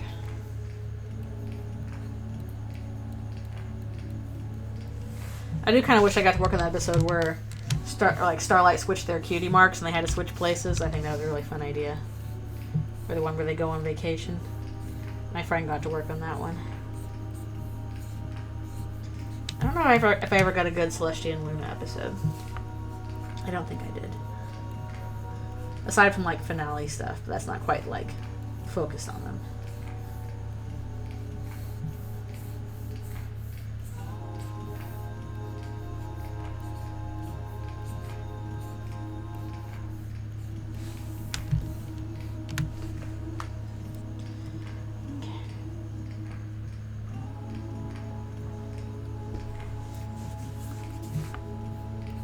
I ended up with a lot of Starlight and Trixie episodes. I had at least 2, if not more. I'm a little sad because I was looking at the schedule and we almost were supposed to have a Zecora episode. Maybe it would have finally gone into backstory stuff for her, but then that got taken off the schedule and replaced with more Starlight and Trixie. So I was like, oh man. I wanted some Zecora backstory. I think we all did. But apparently, I think the reason why they didn't do as much with Zecora was because writing in rhyme was like just a giant pain for the writers. And if you have a deadline, you don't want to spend extra time with your deadline just trying to figure out somebody's dialogue, but also in rhyming couplets. That's pretty hard. By the way, we're gonna retire Twilight. It's up to you. Oh. I'll stick a wood out here. Actually, what I need to do is, it's my stretch time again. I was just barreling away. We're on the second to last page. Alright. Almost done. Let's do stretches. Well, I guess they told her they were retiring at the start of the season. Depends on how long a season is. If it was like right at the end of the episode, then that would have been pretty scary. Yeah, she lost the ability to rhyme when she got sick. Which means who knows if even zebras all speak in rhyme? Maybe it's just a Zecora thing. That's just what she does, because that's how she is. All right, more stretch. That was a scary sickness, though. It's like, yeah, you'll get all these horrible symptoms, and then you'll turn into a tree. The end. Well, I guess a little dark. Oh no, something else funny. I'm assuming. It's a good kind of curse you for being so cool or something.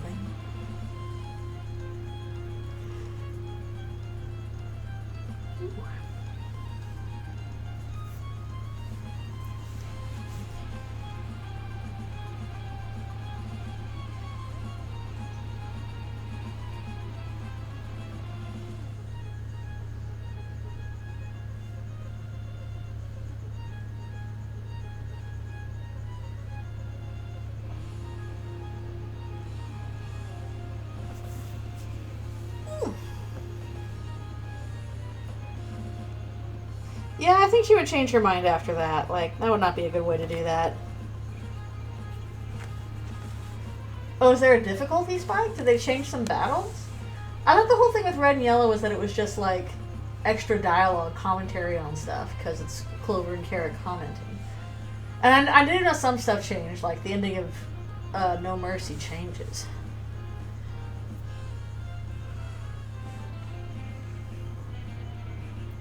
It's a parasitic tree. That's some horror movie stuff when you think about it. Tree's like, I'm going to spread by turning you into me. Parasite virus tree. I don't know. Well, maybe you would do it to other animals. It's not just ponies. Huh.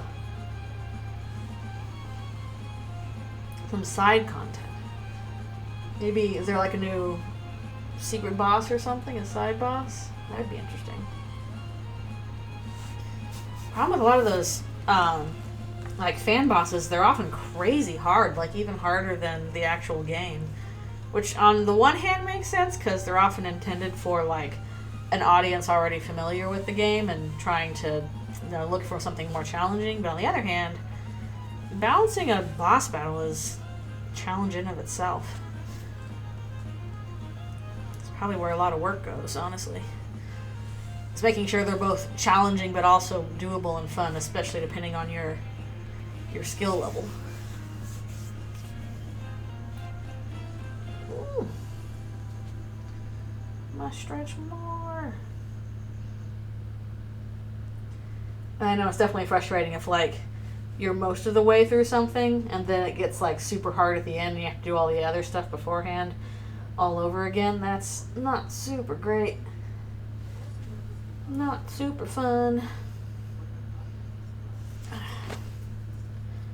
Just like having to deal with my wrist is not super fun, but I will deal with it one way or another.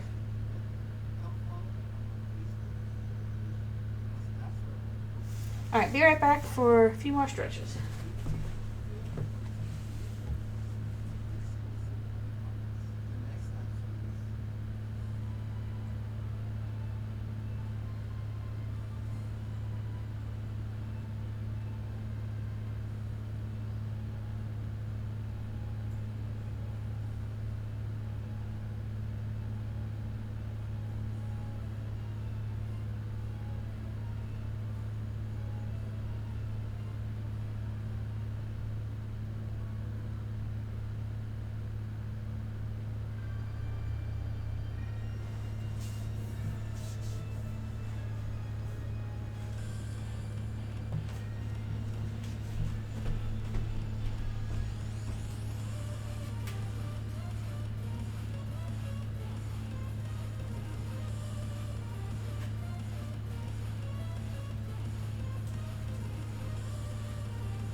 everywhere.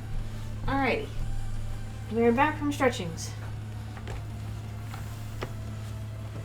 Oh, that's rough, yeah. If you have to, it's not only it being hard, it's like I have to go through a lot of time to retry the hard part. That is its own can of worms. Okay.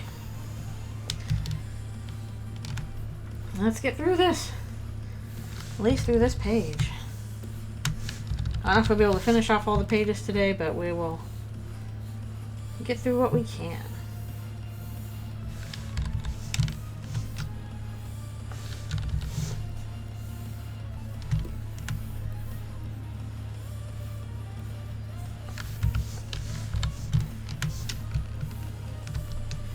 I also cannot wait to get through the Jevil boss battle. I feel like it's just taking me forever. Part of it is I got distracted by other things like the Garrison and Alvin comic. But still, it's just been going and going and going.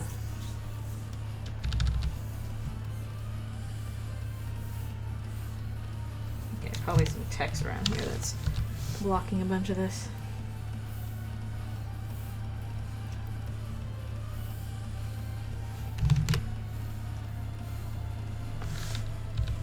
You're free! Yay! You did it! Freedom!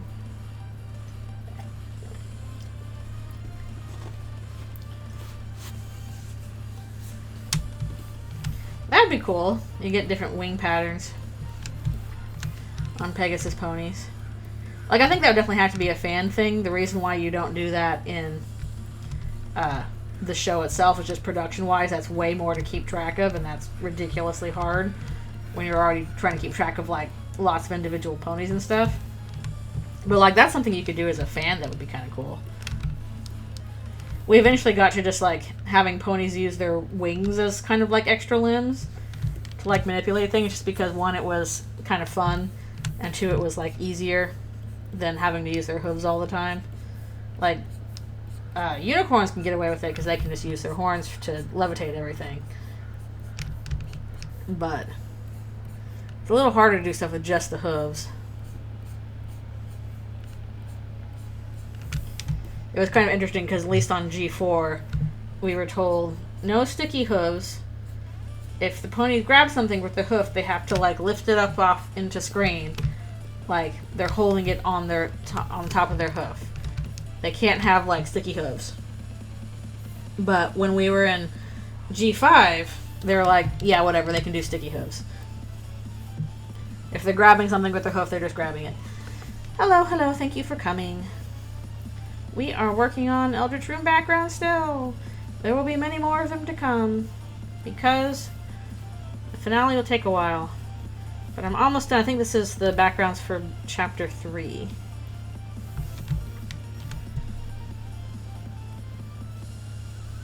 Three out of 20. There's a lot of just stuff got borked and blown up. We didn't like this town. We're going to blow it up.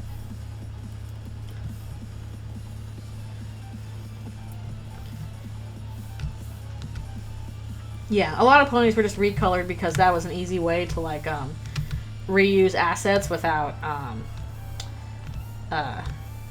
you know, changing too much.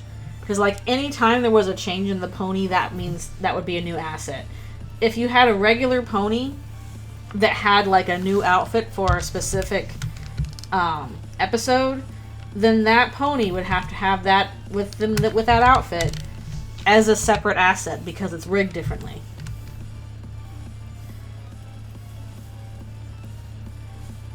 It's not like, oh, we just slapped a new costume on the character. It's like, well, now technically that character is a different character, and we can't use all the same models and stuff we would use with the previous one. We can reuse some things, but not everything.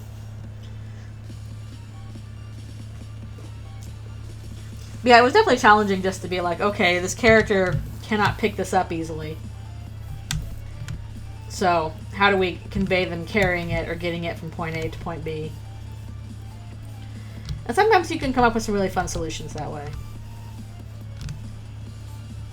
Yeah, I hate when this pen is doing this.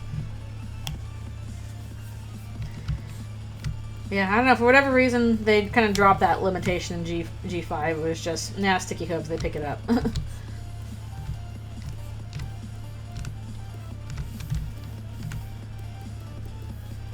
I'm guessing that might have been a difference between like 3D and 2D. Cameras obviously handled a little differently. There are some things you can cheat with a 2D camera that you can't do in 3D, and like vice versa.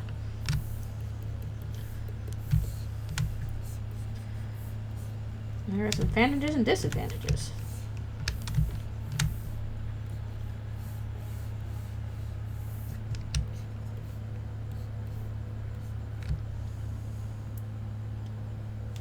You would have to be careful, I imagine. But also, I guess if they're ponies, they've learned how to do that. And the trick to doing that in the show is to not show it on screen. Problem solved. Use your imaginations.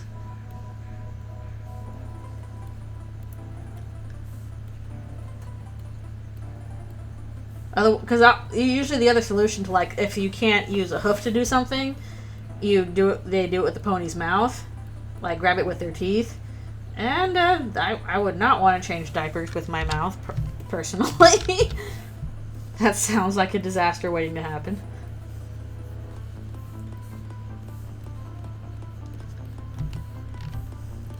You indeed.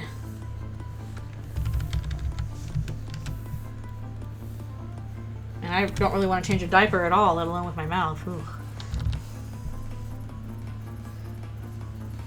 You can in fact have a baby pony if you have hooves and give them diapers, but be careful. But watch out. I really like this remix. Okay, let's break out ye old guides. It's always a little easier to do it that way.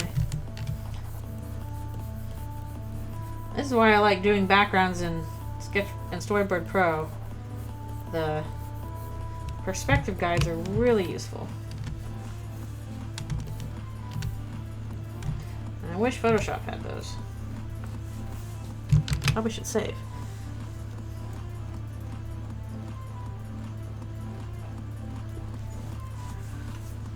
I have never been asked to do that either. For that, I am grateful. I don't know how well I would handle that. I'm sure if I had to do it, I'd figure it out. And I'm like, okay, I can handle live bugs feeding Alfie. Surely if I had to, I would figure out diapers. But I'm glad I don't have to.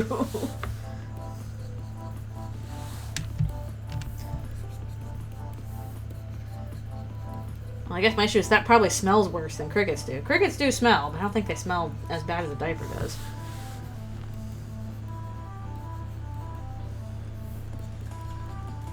I guess crickets do in fact poop, but their poop is like tiny little dots, not human-sized poop.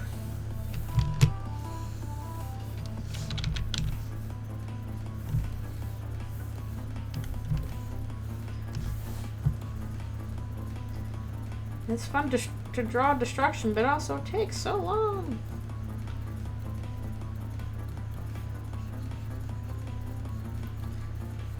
That's probably why the backgrounds for this whole ending are gonna just be there's never gonna be an escape where the backgrounds are easy. It's always gonna be tough backgrounds. I'm trying to think if I have any parts where it's like, okay, that'll be an easy background, and I'm like, I can't really think of any.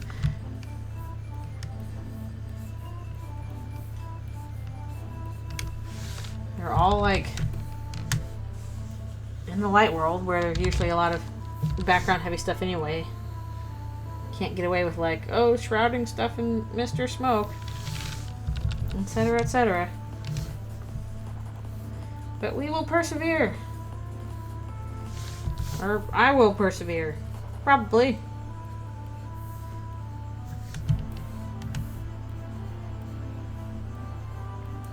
Ooh, hopefully next time I work on Eldritchrune stuff, I can have some... We can do some character stuff instead. Share a bit of that goodness.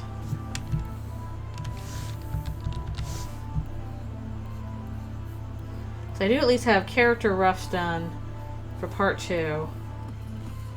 And I have character cleans done for part 1, but that's like a very short part. It's like 4 pages. So it's not hard to get through that.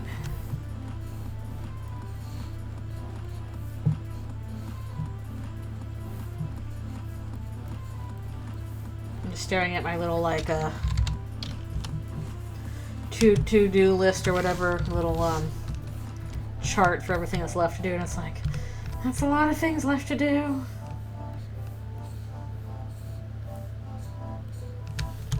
That's why it's one day at a time.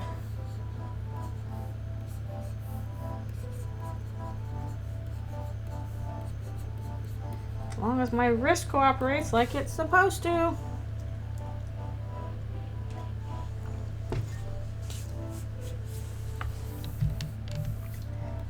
Kind of weird in the wrist today, but at least not in the fingers. So hopefully, plus I also have physio again on Wednesday, so hopefully help my muscles calm down a bit.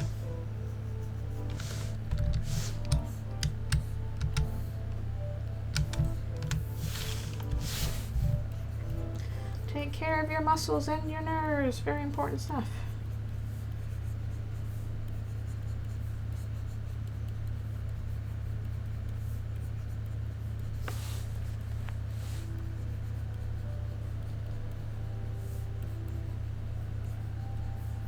And also take care of your town so it doesn't get invaded by giant hell beasts. Though I guess statistically speaking, that's pretty unlikely.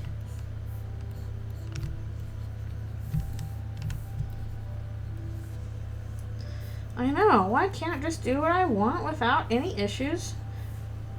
I don't need to exercise or eat healthy. That's just unfair. I should be able to eat whatever junk I want and not exercise and not sleep, and it'll just work perfectly. That's logically how things both living and non-living work.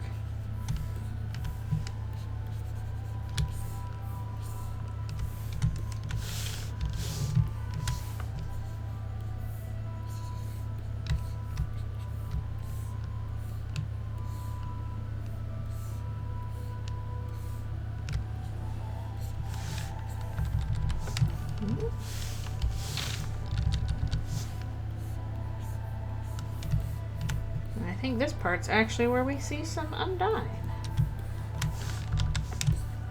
Once I finish the Jevil boss battle, I think the next regular scene I'll be doing will be Undyne and Alphys. So we haven't done a big piece with them yet. That'll hopefully be a little shorter and easier than boss battle.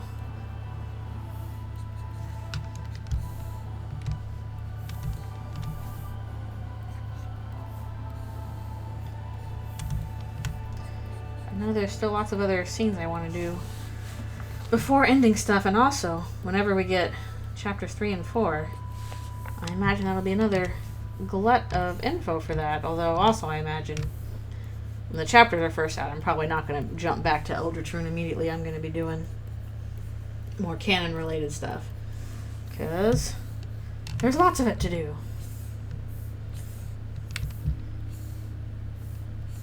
I kind of secretly hope that the new chapters come out June 21st at this point, because that would be like perfect timing for me personally. But I would not at all be adverse to any time between May and June, or April and June. Anytime second quarter. That's kind of my guess. My guess is we're going to be getting it like second quarter.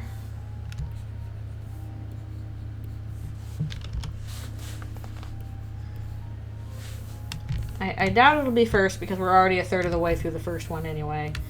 And I doubt we're going to have to wait until fall. Because it seems like they're pretty far along. If they're already at the like bug testing the PC version.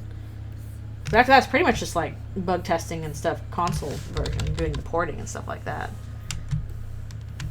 So that is very nearly done. It sounds like the translation stuff's done. And then it kind of makes me wonder how far along they are in 5, because I know they're also working on 5. And I wonder how that one's going to be released. I'm like, is that going to be bundled separately? Is that going to go with 6 and 7? Because we haven't heard any news about 6 and 7 except that they exist. Or they're likely to exist, because that's what we see in the menu.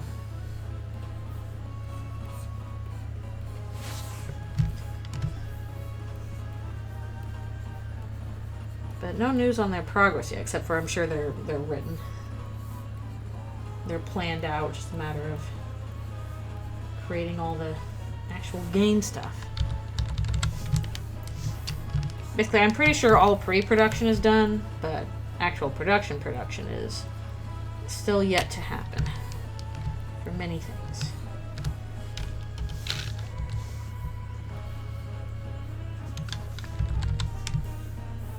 There's probably a little bit more pre-production to do for some things, but I'd say the bulk of the pre-production is done.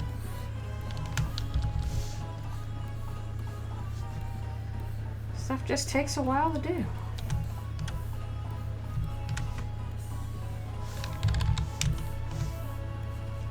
I like drawing these background stones.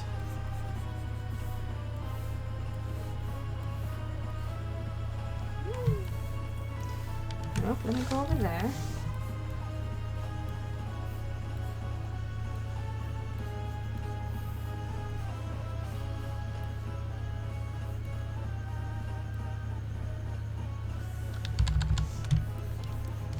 Man, if I do decide to keep this kind of tablet I have, I gotta figure out what I'm gonna do with my old one.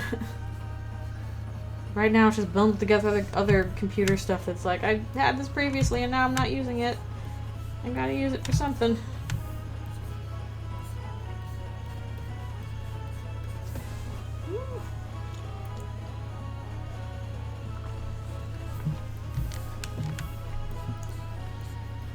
Computers are so large, at least in my case.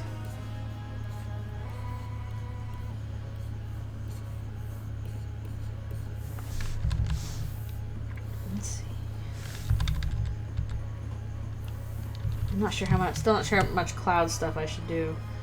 Head tungsten, a lot of it's going to be like effects and smoke and stuff like that. Do a little bit of, I guess. Hey.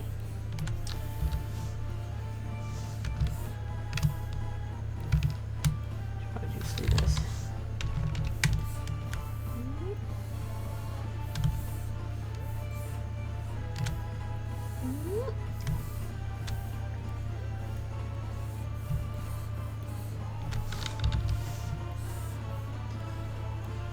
Also, for some reason, the version of Photoshop I have doesn't let me rotate the canvas, which is dumb.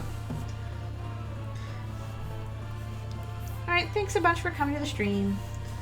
Good luck with university stuff.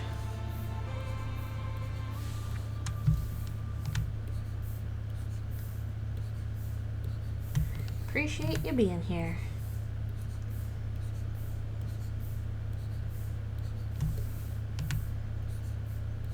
This fortress does not appreciate anyone being here, though.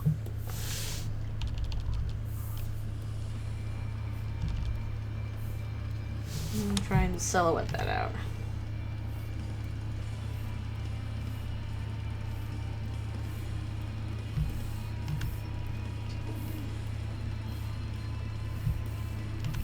Excuse me. Seriously, ate so much food at the potluck last night. Get home and I'm just like, bleh, food coma, too much good food. Ah. I explode and die. That one's done.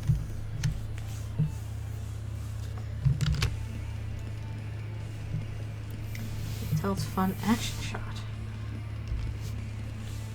You can see when my break is too for my wrist.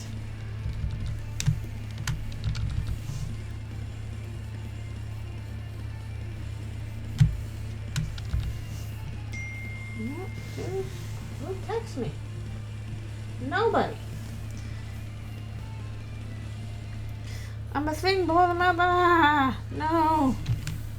I have, see, I can do what I want. I have a permit. I show up the piece of paper that says I can do what I want. It's my permit.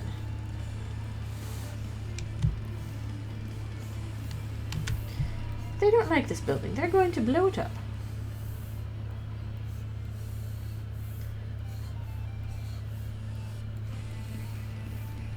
I'm probably remembering that whole thing wrong, but now it's just embedded in my brain as that.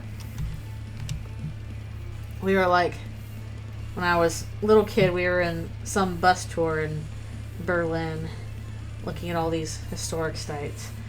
And the tour guide, you know, speaking in very accented English, was tell us about, oh yes, and this is this famous building which is used as this and this sort of thing, blah blah blah. And then she would finish it with like, but they don't like this building, so they're going to blow it up. And this happened like a couple of times on our tour.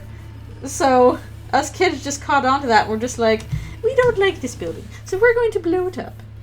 Like, just said in a very proper, prim, no nonsense way. That's probably not even how the tour went, but that's how us kids interpreted it. You see this famous building? They don't like it. They're going to blow it up.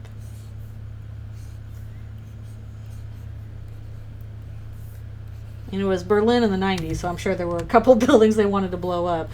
But to a kid, this was very funny.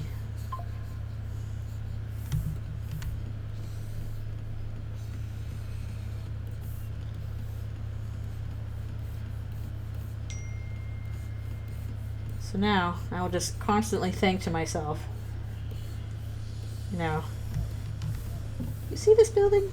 Yes, it's very famous. We don't like it. We're going to blow it up.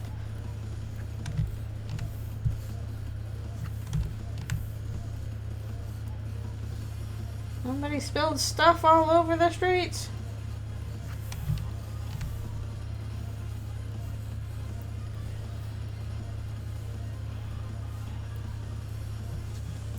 Imagine Chris wreaks all this destruction. And it's like, Chris, well now, Chris, you have to clean this all up. You gotta pick it up. That town you burned down, well, now you have to pick it up. Don't ask how you're gonna do that.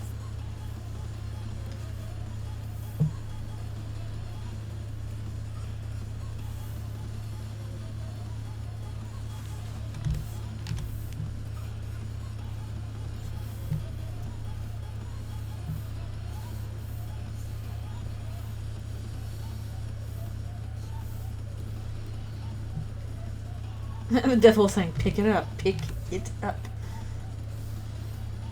That was such a good villain. So fully intimidating. Great design. Good stuff all around. It was so funny. We were, you know, all of us at the potluck last night, we were all working animation, so we were all animators. And we were just kind of sharing war stories. And somebody mentioned, like, oh yeah, I was on an animation subreddit, and somebody wanted to take this, you know, animation. They're like, oh, we're going to add extra frames. We're going to do frame interpolation for it. And, like, all four of us at the same time sitting at the table, we're like, no! Just yelled it all together. We were so mad. Please see Puss in Boots: The Last Wish. It's really good. It's really good. You don't need to see the previous ones. I haven't seen the other Puss in Boots movies, if whatever they are. I mean, I've seen like the first 2 or 3 Shreks. You don't even have to see Shrek to see it. Just go see that movie by itself. It's really good. It's super pretty. Which you would not think to say about a movie called Puss in Boots: The Last Wish, but it is true. The art style is very good. Anyways, stop adding extra frames to Animation Challenge 2025. Don't do it. It does not make the animation better. It makes it look worse. We put it on those frames for a reason.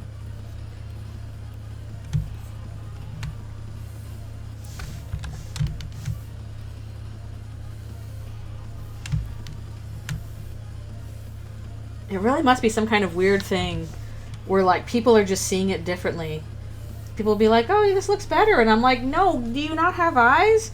Can you not see this looks worse? Do you not see how bad it is? Like, are we literally not seeing the same thing? It's kind of mind-blowing.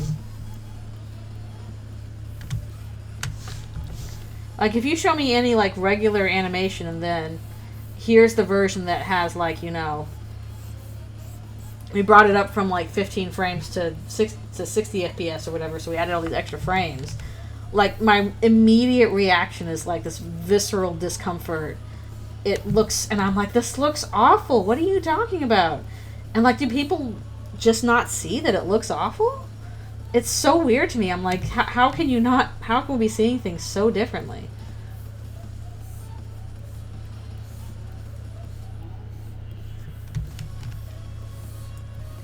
Maybe just being aware of the process of it, you're aware when it's, like, not looking good. But people are like, oh, it's smoother. I'm like, smoother is not really good all the time. Smoother gives this sense of weightlessness. And you don't want things to be weightless, especially animation. Some things, like, feel so much better when there is weight to them and impact. And adding more frames makes everything kind of smoother and mushier. And, like, it loses the impact that way. It's like saying, we turned everything into mashed potatoes. And it's like, I like mashed potatoes. But if everything on my plate was mashed potatoes, I think I would kind of hate it. They look so bad. Oh my goodness, don't put those on 60 FPS. I'm like, maybe that's what you need for video games. And video games are meant for that, but, like, don't do it to animation. Especially older hand-drawn animation that has been very specifically timed to be certain lengths and to have certain frames, things happen on certain frames. Like, literally, back in the old day, they used to have these giant long sheets. I saw them. I used to work with them. Where you would, like, take, like, a second or two of animation and you would time it out on this big sheet, these big timing sheets, like, to the frame. This happens on this frame. This happens on this frame. So just adding stuff in between, it's mushy, it's weightless, it's awful. If people will pause on, like, an in-between or a smear frame and be like, no, that is there specifically to give you the illusion of movement. That's not bad animation. And it's actually good animation. And it's fun to have, like, really weird smear frames, because you can get cool stuff that you would not be able to do otherwise. The point is, like, not to have a perfect drawing every time, it's to trick your eye. And the better you are at tricking your eye into believing that's real, the better it works out.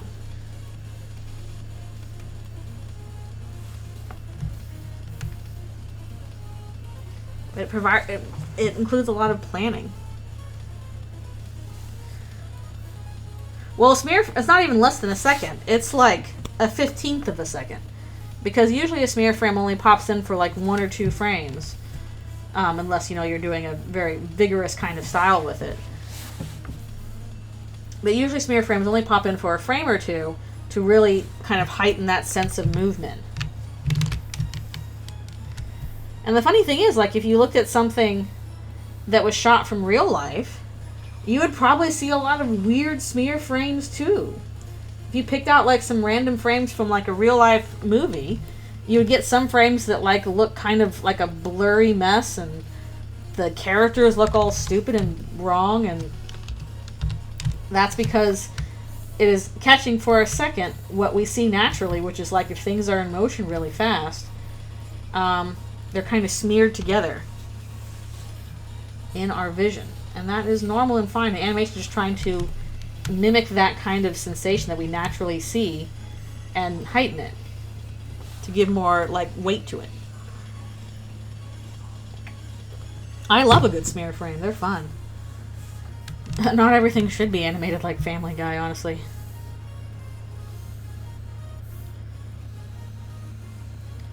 There was another thing going around, like, like your funny words, Magic Lynx. There's another thing that was going around, I guess it was Twitter or Reddit recently, or whatever, where somebody posted the fan animation that was Lullaby for a Princess for ponies. And that's a really good fan animation. It looks great. But somebody was saying, why don't they actually do this at Hasbro? One, Hasbro doesn't produce it, we do. Like, they could do this at Hasbro, and I'm like, guys, that's a great fan animation. It looks lovely. Can you do it in 3 weeks? Because that's what you have to do when you're on a production schedule. My guess is no, you can't. And if you can't do it on a production schedule, it's not going to happen. Because, like, Hasbro is the one paying for it. It's like, oh, can we spend, like, an extra, like, 2 months on this one, like, 15-second thing? Hasbro's like, no. No, get it done on time. Like, ugh. I don't think people quite grasp that sometimes. Like, you can do extremely cool things with fan animation, that's fine. But the reason why you can do that is because you are not beholden to a timetable and a budget.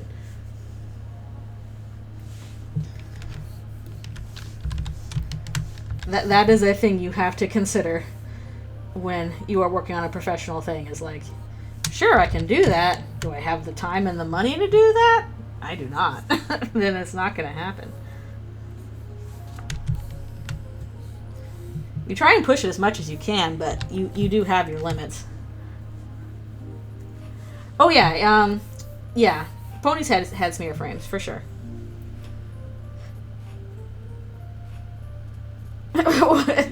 Not noticeable in the cutscene. Heck, even that probably has some smear frames, but Kingdom Hearts does have really good animation. Oh yeah, people were mad at Steven Universe. I think they were also mad at that because because it was a board-driven show, a lot of the keyframes were got from the boards itself, and so you could kind of see the different board artist styles in some animation stuff. Personally, I actually like that. I think that's really neat. So people are like, it's not on model. I'm like, it's close enough, guys. It's fine. Also, I'm taking my stretch break. I don't know. I think it's cool when stuff's not on model sometimes. Like, sometimes it was a little too off model, and it's like, okay, this is a board drawing that should have gone a little closer to what the model is, but, like, that's not a big deal in the big stretch of things. And I like the fact that you could kind of see the individual board artist's style kind of peek out a bit. Like, I like that. Okay, boarded animation versus other kinds. What I usually do is that I have a script that's given to me, and it already has voices for it, and I'm following the script pretty closely, except for if the director asks for something else. So basically, I am interpreting the script visually, but I'm still following a script. If it's a board-driven show, then basically the writer and the board artist are one and the same. You are kind of following a loose outline that the director has, but you are also like kind of doing pacing and dialogue and action and all that kind of stuff. And I like that because I think it integrates the two mediums a little better, because as a writer, like, you might have these cool ideas, but it's a lot easier to write them than it is necessarily to visually translate them. Whereas, like, when you have a board artist who is writing, you don't have to have that translation between writer and board artist. They're just happening at the same time. So there's some advantages to doing that. Yeah. Oh yeah, well, you can definitely tell it was James Baxter's work there. Yeah, there's advantages and disadvantages to both.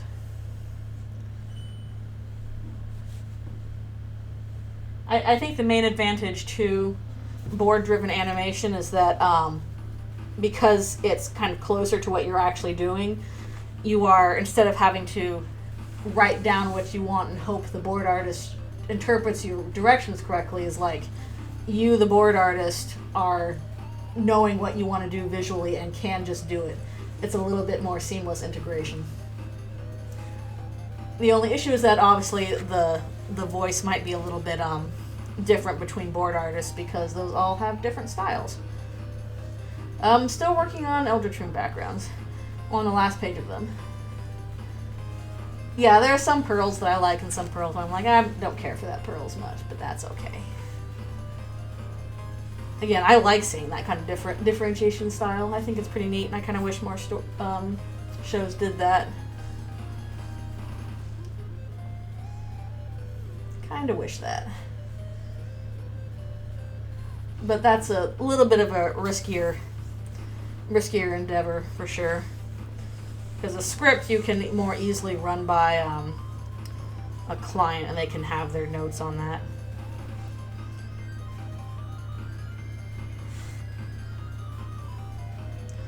Oh my goodness, yeah, Spirit's animations and Spirit style of Cimarron is insane. Like, horses are hard enough to animate and draw. That's why people usually, like, really, you know, pare them down. But, that was just, like, regular old... That's a big old horse, yeah. Ever tried Clip Studio Art? I don't think I have. I tried Procreate a little bit, but I don't like working on an iPad, so I really want a desktop version. And, but no, I don't think I've tried Clip Studio. I'll do my last stretches here. My poor little list. Alright, this will also be the last session we do, because I gotta, after this, take a break to get some food and maybe go see a movie. Yay! Alright, I'll be back for one more stretch. And all that business.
Alright. Here I go.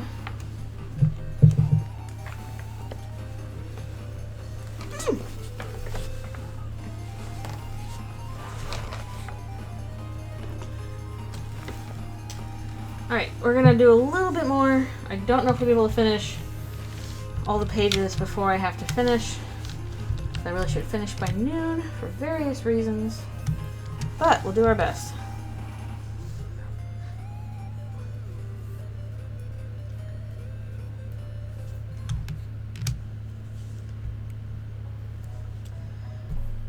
I know I should try and free myself from Photoshop's shackles.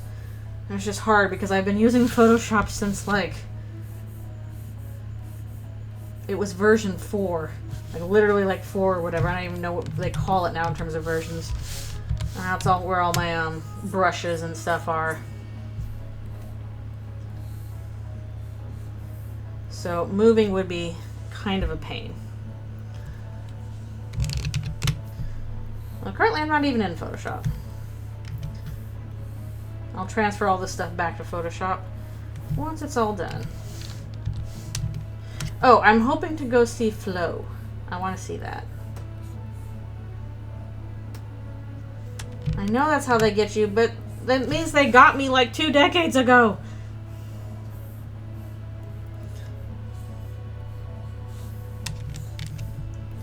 It's a long, long, long, lonely time. Yes, hoping to go see Flow.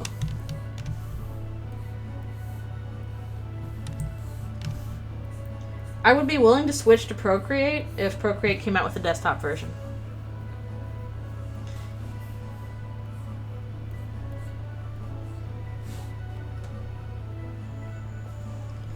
I know, again, that's hard when you've been using it for literally like 20 years.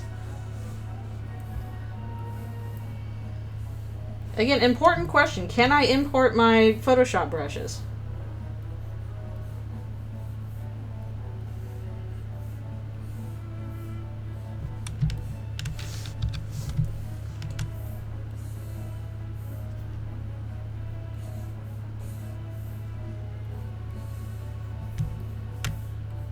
I've been gathering these for quite a while. Okay. I'm really sorry, but I'm not really willing to let go of my favorite brushes right now. I've gotten extremely used to using them, and the few times I have tried to go to other programs where I can't use this brush and I have to imitate them, it feels awful. It's not the same.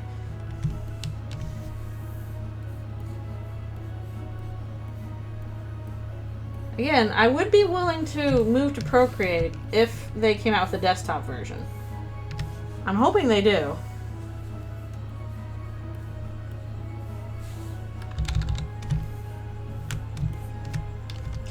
Because I liked it okay, I just don't like working on an iPad.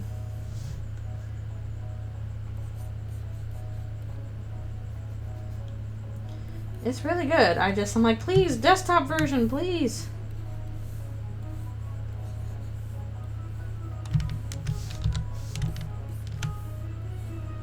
And I was intrigued about the fact that Procreate had like an animation program, but then I heard maybe it was a different version of it, but I heard some animators talking about it and they did not like it. They said it was not intuitive.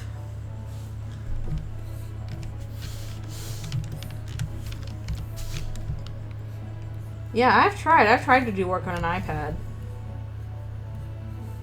I've been out and about. And at that point, I don't know, I'm like, if I'm going to be doing a plein air, maybe I should just pack up my watercolors and do it, traditionally. Certainly need to do more of that. Well, if I end up trying to get rid of my old tablet, because I want to keep this new one, maybe you can do a little easy secondhand sell on that. I love watercolors, but I'm so bad at them. I need to practice more because I did get some watercolor pencils for like my birthday, and I tried those a little bit. I'm like, oh, these are great. I really should do these more, and I just haven't set aside the time.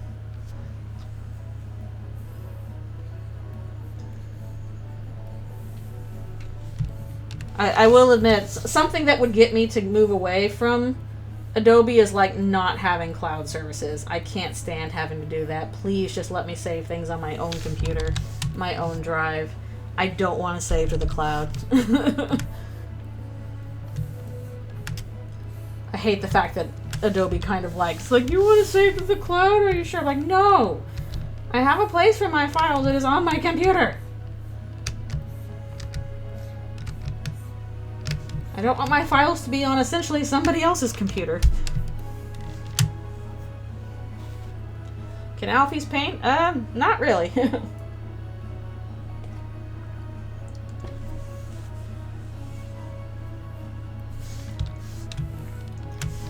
Oh yeah, tablets are expensive. Like, when I was... Before work was able to lend me a tablet to try out because my wrist was doing so bad, the one I was looking at was... like $3,000, and I was like, oh. Actually, it probably would have been more like $4,000 because I also wanted the flexible arm for it, and then of course there's shipping and handling. And I was like, I guess I can tax write off, but $4,000 is so much.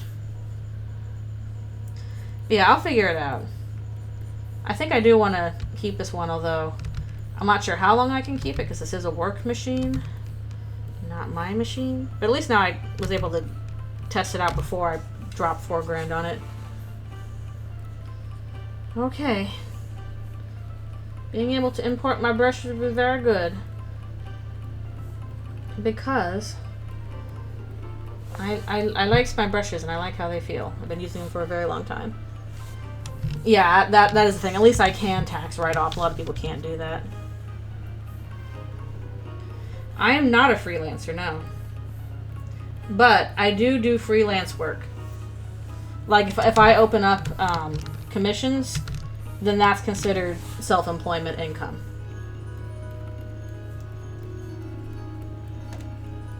But my main job, I am, I would not say that's freelance.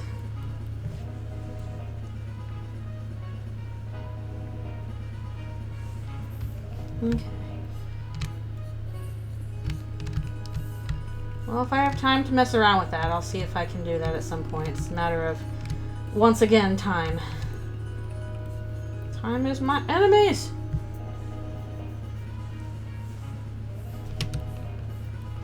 Yeah, this would be a Cintiq. This is not a just tablet you draw on and the screen is separate. This is like the tablet is the Cintiq. That's when I first started out. I used like regular Wacom tablets because that's what was available at the time. And now I'm just super used to Cintiq, so that's what I use. I'll have to adjust myself so that I'm not bending over too much and shrimping. Because of my wrist and back and all that. But I think the position I found for this is okay.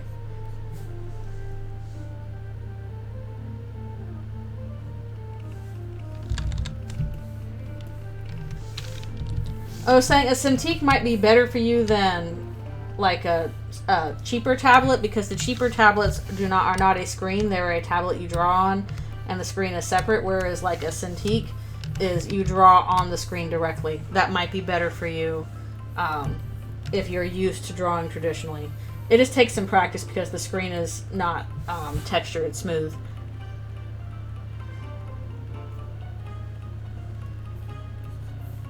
Yeah, again, I just have to take aside time to do that. It's a little rough when you're doing stuff full time.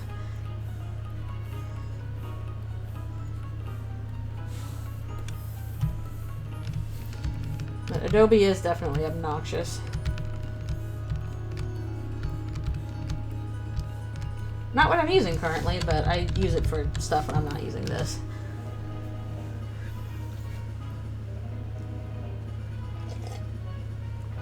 I just like this one because it has really good perspective tools. Oh, that's frustrating.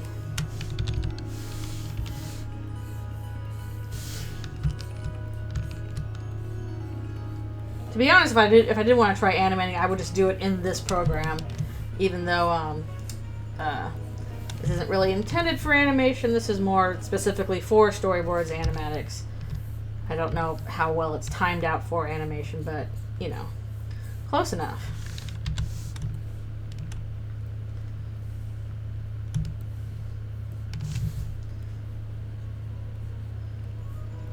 And it's still useful to be able to do that with colored pencils, too. Different mediums, different things to do with it.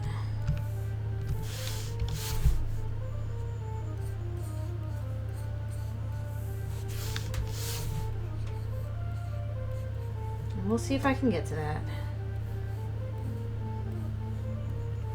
So much to do.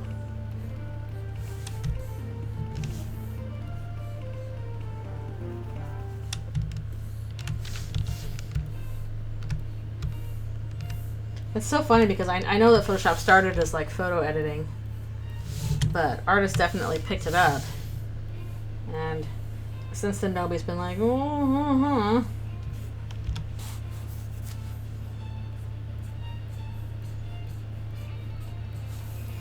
I do remember back in the day when it was the name of the game.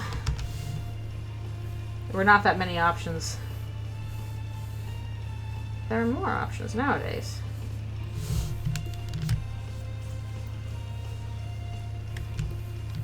Oh, but then you get fresh colored pencil feeling. That's a nice feeling.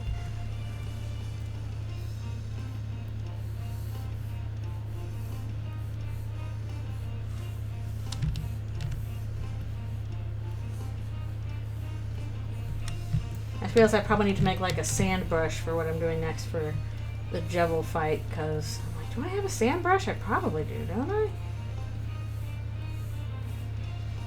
I've gotten so many Photoshop brushes over the years that I just kind of like lose track of what they all are. The point where I've had to like pare down. I'm like, okay, these are the ones I use all the time. These are like my favorites. But I got a whole bunch from one of my teachers way back in the day when we were doing some Photoshop stuff. Instead of sands, use sands. So I got a whole bunch of brushes from that were really good, some of which I still use. I briefly tried a digital painting course And one of the things that included was some brushes as part of the course material. So I got some really nice brushes from that. I don't want to give those away. I'm sure somebody has made a sands brush. You can just draw sands all over. Actually, where's the stamp thing? I can just do this with like sands all over. I have no clue what stamp that is. That came with the program. I didn't make that. Somebody else did.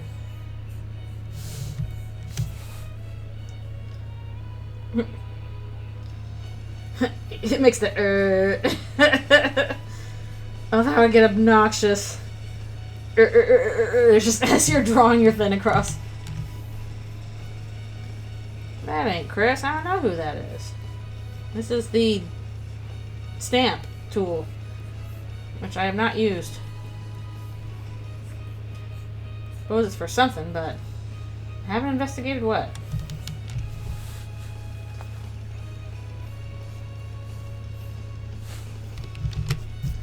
Every time I use the Alfie's brush, it makes you draw shoujo.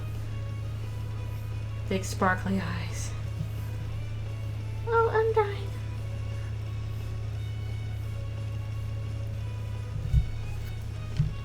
Now, cute picture of Alfie snuggled up with her Undyne again.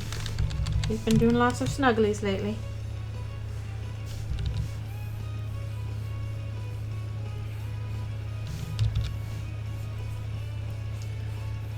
Speaking of Undyne, she's in trouble. Rose of Versailles. Oh, that was very shoujo. That's as shoujo as you can get.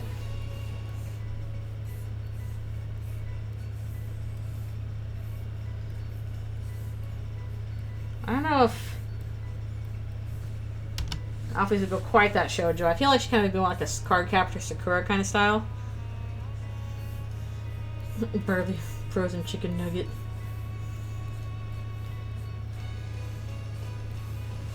It's just Snowgrave Birdly. Snowgrave sprinkles. I kind of wish I had a Birdly brush for Eldritchrune, because Birdly takes so long to draw with his big old feathers. Like, Birdly, why are you so big and scrungly and full of feathers? And eyeballs.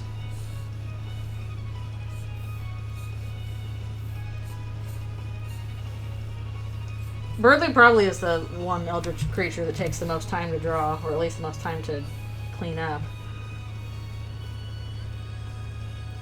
I know, I say that. There's nobody to blame for this but myself. I know. When I complain about the characters I designed, I am complaining at me and myself.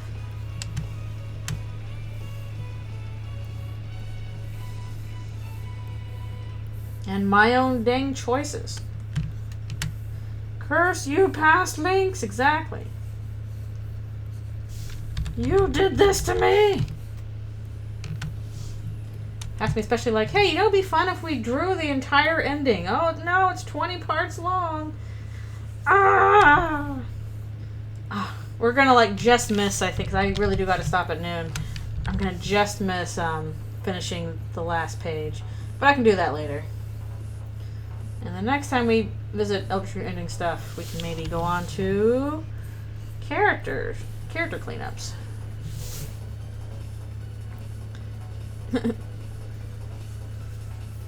I found the faker who made it hard to draw Eldritch Birdly. It was me all along.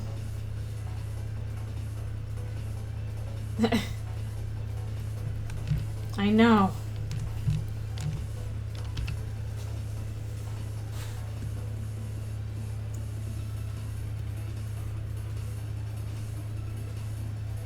I do like the vector art, at least for it works very well for Storyboard Pro. Like, these are all vector lines. These are not analog lines. So, much easier to, like, yoink and do stuff with. Very, very easy. I do like them, that part.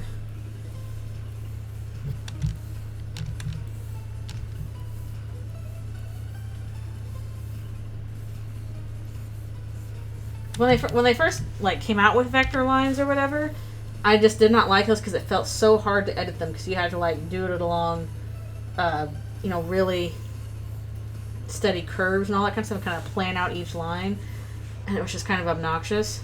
And I'm like, I just want to draw the line. Why does this take so long? And then got to SBB, and it's like, you just draw it. Now it's a vector line, and you can convert it back and forth if you want. And I'm like, whoa, that's amazing. To the point I kind of miss like being able to manipulate lines easily in Photoshop like you can in SBP. Because like say if I draw this here, little board, do that real quick, and then I want to alter it a little bit, I just like grab, yoink, look at that, crazy easy.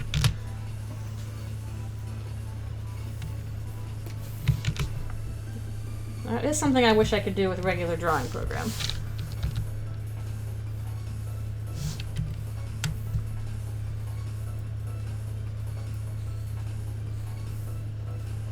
These are the kind of tools I want, not AI nonsense.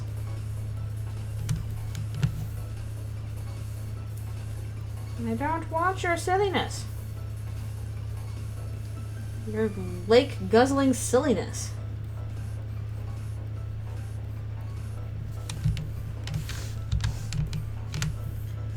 Complete nonsenses.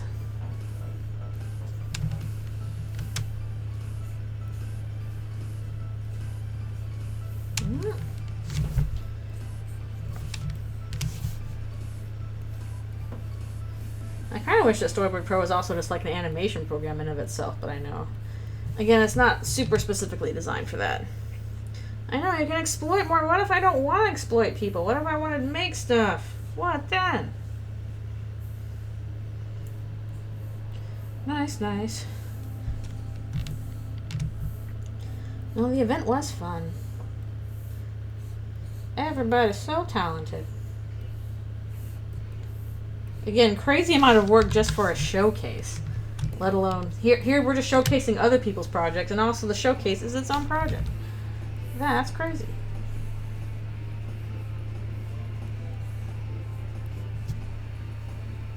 Shay cameo, indeed. I think I missed the Shay cameo. I was looking for another one because one of my characters briefly cameoed.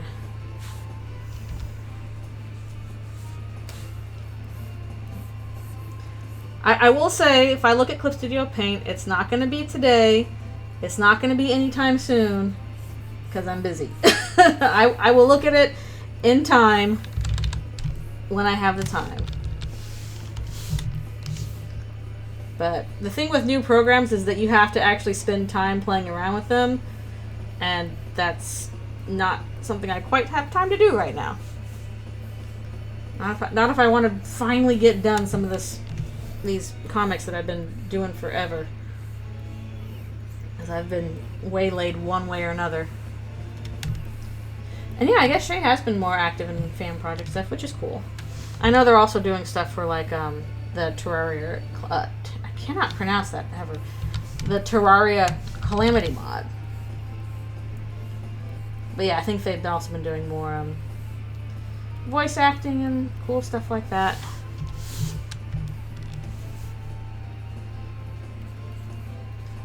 Apparently my cameo showed up during a lot of people's ads. He kind of already showed up as the secret boss in Undertale Yellow. If you want to count that.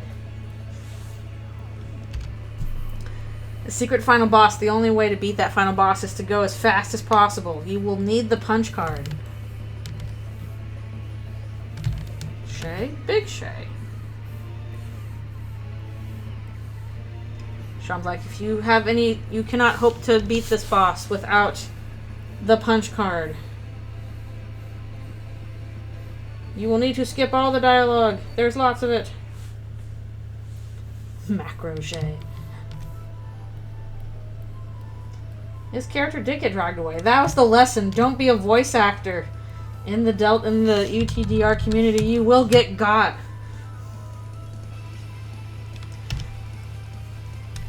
Oh yeah, that's what I think too. I'm sure he's got plenty of other stuff he already wants to do. I don't think he's gonna do fan stuff, and if he did, it would be very small and short, and nothing that would be really disruptive, like a boss, because he understands the separation between canon and fandom. I have Undertale and punch cards on my side. I kind of wonder what the speedrun time is going to be like for, like, if you want to do an all chapters, all bosses of Eldritchrune when it's done, how long is that going to take? Because even right now, like, chapters 1 and 2, all chapters, all bosses, what, like a hour and a half or something?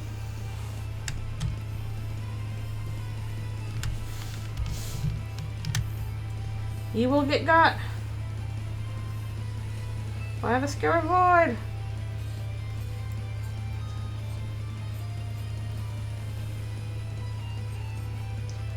As you do. Some stuff be hiatusing. But yes, a dog is a future past character. Very briefly showed up in the backgrounds of some of the Undervent stuff. And I was like, oh, there they are! And most people who were watching had ads at that point. So I was like, oh no, they didn't see it. This video shall be legendary. Get ready for that 6-hour speedrun, guys.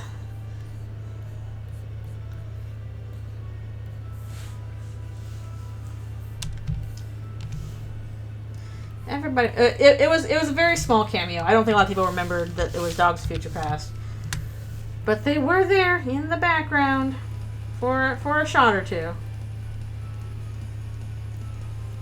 Well, I didn't even say what the character was. I just said a character of mine might show up. Look out! And I saw them, but I also knew who to look for. But if you don't know who to look for, it might be a little harder.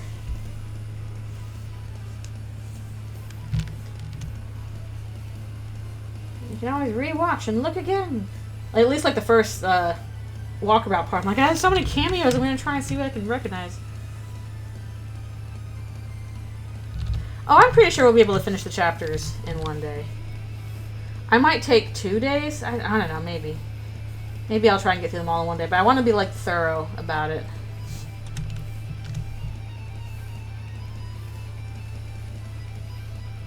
I want to be thorough.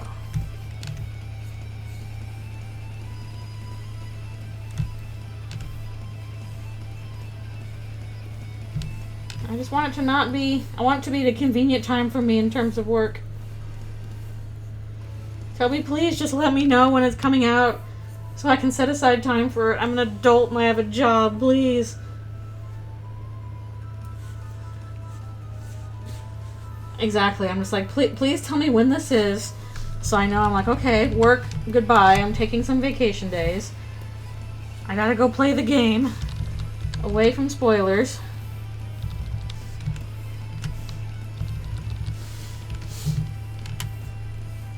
I think that's going to be the best way to handle it, is a spoiler-free, just solo go for the first thing.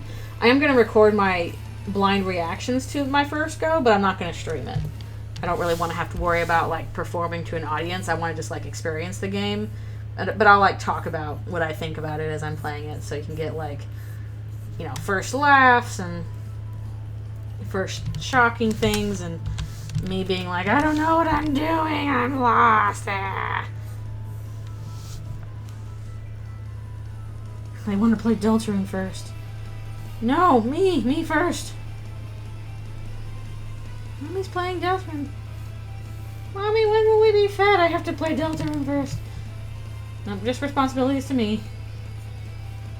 Please do actually take care of your family first.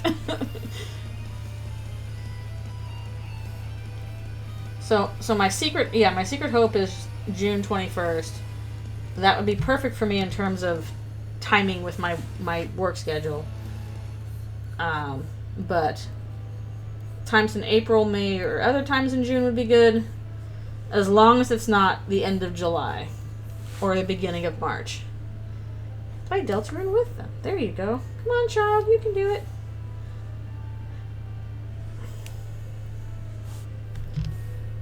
For every platform, for every member of your family and friends, you and all your family can be holed up for several days.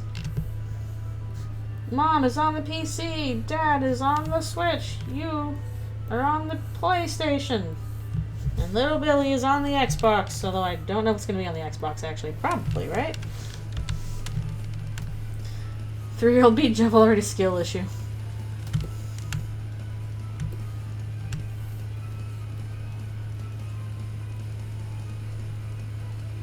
Chaos is appropriate for a little baby.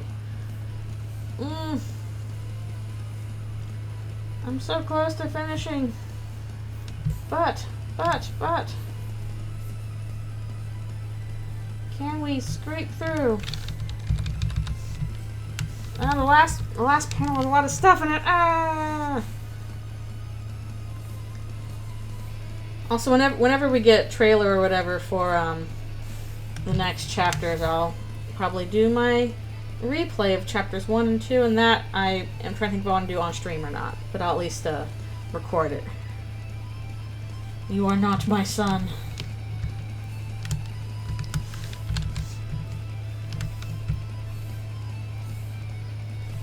Yeah, I'm pretty sure I either have the Steam version or like the direct from the site version, but I gotta get the Steam version for, I guess, achievements and all that kind of stuff. But I think usually I just directly downloaded it from the site.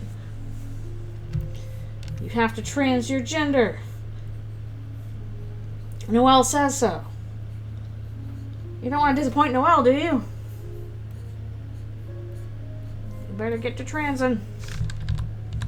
Okay, unfortunately, I have one more panel left to do, but I don't want to push myself too far because it's a complicated one. I can do that one off screen. And then all of the backgrounds will be done for this part. Yay! And next time I do an Eldritchrune ending stream, we can do some little character cleanup for probably section 2, because that also needs to happen. Oh.